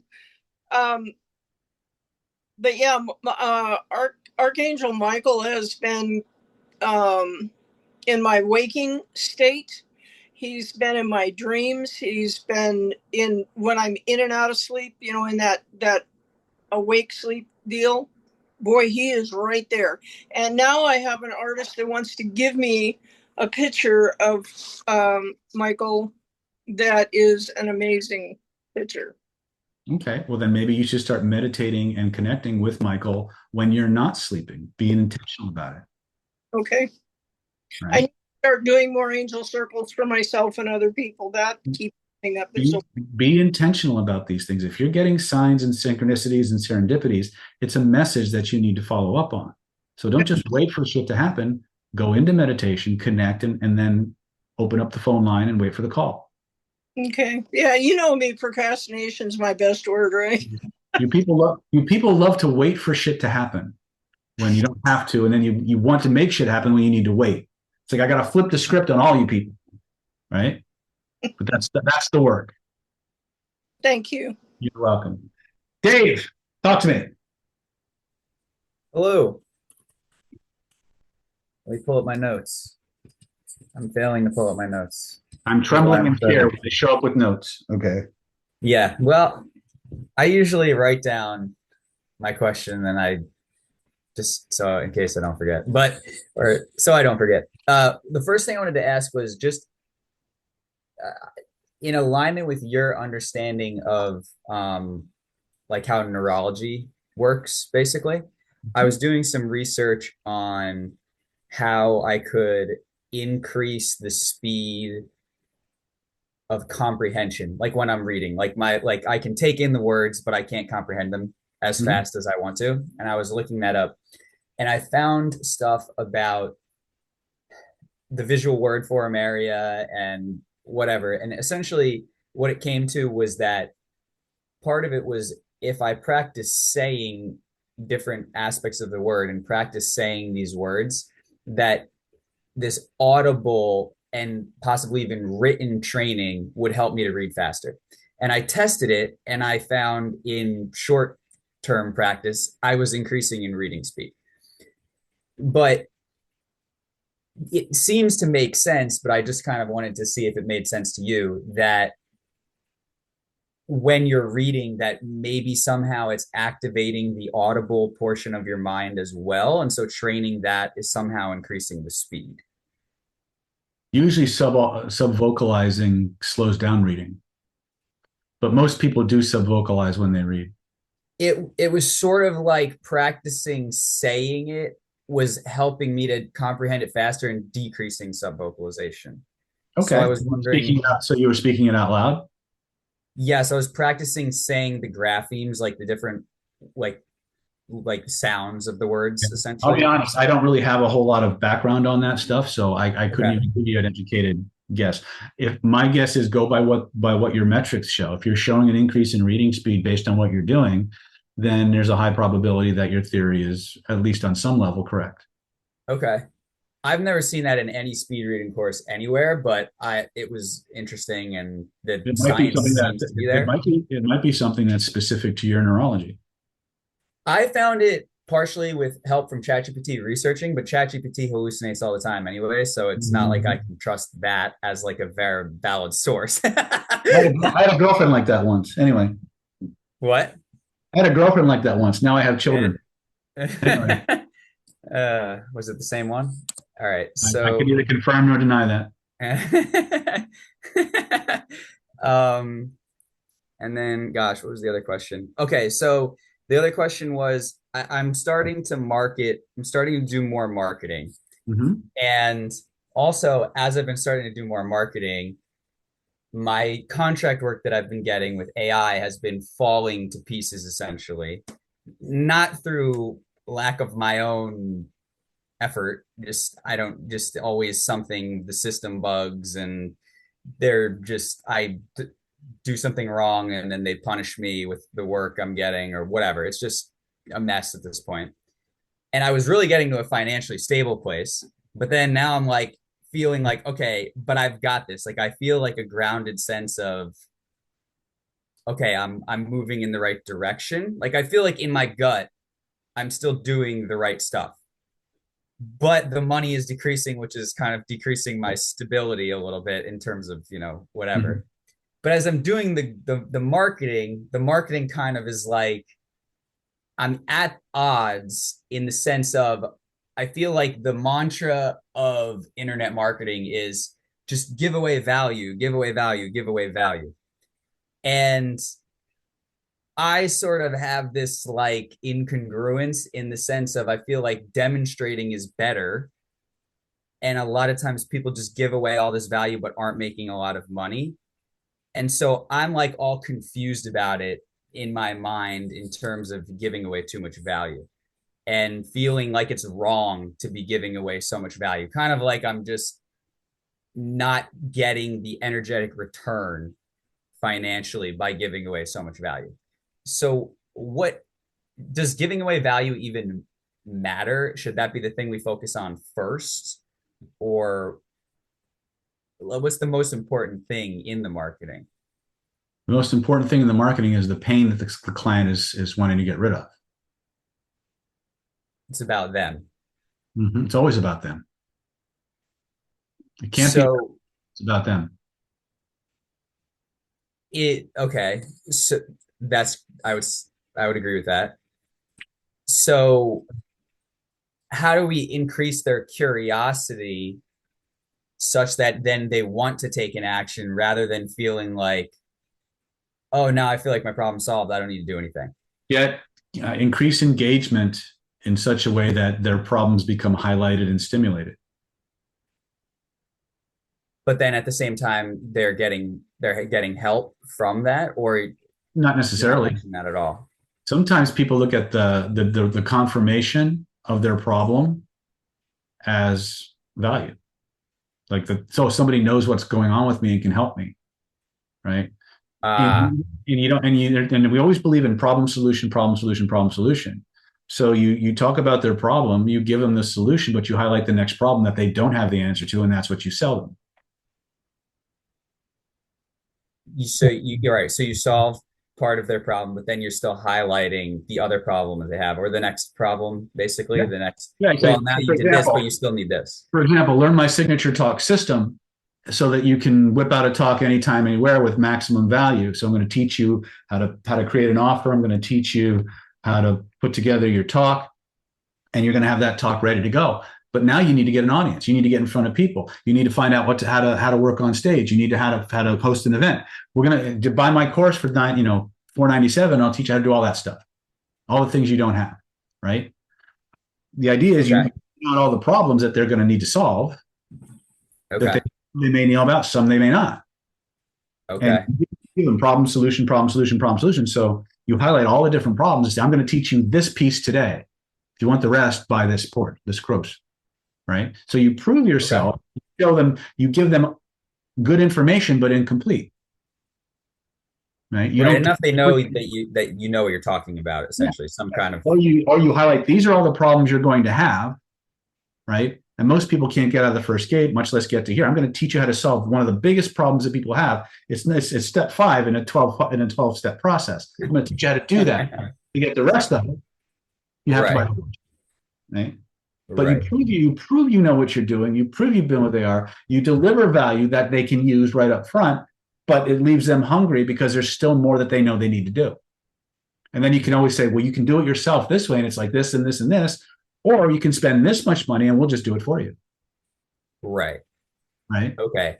And as far as I have asked you this question in different ways before, but I think maybe this is a little bit better way of asking it. But in terms of not knowing what to share versus what not to share, in the past, you have said something to me, and well, maybe you didn't even say it to me, but basically like when you're reading a book, I think you mentioned that sometimes you're reading the book and feels like certain parts of the book are intimidating, like they're gated, like you're not able to get the download, basically.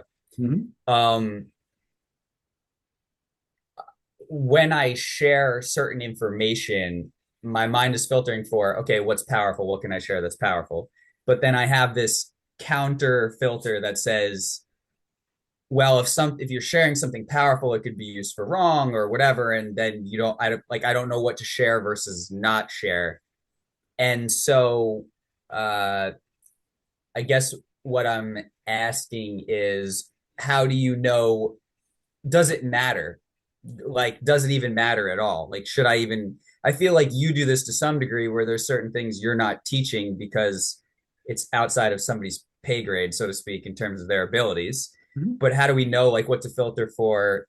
I don't know if we can perfectly know that, but sometimes I get that intimidation. Yeah. Well, the thing is one of the things that happens is the longer we stay in a particular niche, the more educated we become and the more distance we become from the end user, right? The use cases that we understand, we've spent 10, 20, 30 years solving those problems. And so it's no big deal to us, but to somebody who's just coming into your product, they have no fucking clue what they don't know. So we have to go back to the beginner's mindset and look at the problems and what's going to be revolutionary for them. Okay. Right. Because I can do all kinds of crazy stuff. Because guys like Mike Mandel, who have gotten more years in the industry, but as many years as Bandler, calls me the teacher's teacher. Right. When I teach, like I give away more powerful stuff for free than most people charge for. Right. So I have to be, and all of us to some degree are like that when we're talking to our customers. Our customers, some of them may be very savvy. So a lot of them are brand rank beginners. And so what we think is super powerful versus what they find to be super powerful is completely different. I'll give you a perfect example. I've been teaching the 6 dynamics of an unconscious response for almost as long as I've been in business, right? I've never released it as its own video course or video training on YouTube. I put like an hour and a half video or hour and 20-minute video on nothing but the 6 dynamics. It went viral. Right, I saw that. I didn't watch the video, but I saw it. To me, that's kindergarten. I take it for granted that everybody in Planet David knows that, and that's the problem. I take it for granted because I've been doing this so long. I've been doing it so often with so many different people. I assume it's basic for everybody, and it's not. Right. So that's what happens is the longer you're in a niche, the longer you're in a market, the more educated you become, the more distant psychologically you get from the needs and the drive, and the criteria and the priorities. Right. And so when we think about something that's new and exciting, it's new and exciting to us. It's really cool. It's fucking out. They can't comprehend it. Right. And so it tanks because Right. they So don't we have. have to go, and I feel this way sort of about I'm very advanced in AI compared to the average person. There's people that are more advanced than me. But even when I was on a call the other day, that was like an AI training. More than half the people in the call didn't know anything about AI. So Yeah. it's like they've never even used probably ChatGPT and that was more than half pretty much. You're never going to go wrong dumbing it down. So we have to, maybe that's part of the issue that I've been having is I guess I've been trying to get myself to speak more to the beginner, but maybe I need to really think like what maybe I kind of almost need to be selling to the beginner, like the person that knows nothing, thinking about speaking to them. Of course. And there's way more of them. There's way more of them than there are experts or people who are familiar with and unless they're your customer, you're always going to be better off speaking to the lower level people. Okay. All right. So yeah, maybe that's that. And then that kind of avoids the whole problem of not wanting to share something too powerful because you're not going to share something too powerful with a newbie anyway. It wouldn't really make sharing something that's super powerful won't land on anybody who doesn't have the capacity to receive it. That's kind of what I was thinking. So you gotta give people what they can receive. Right.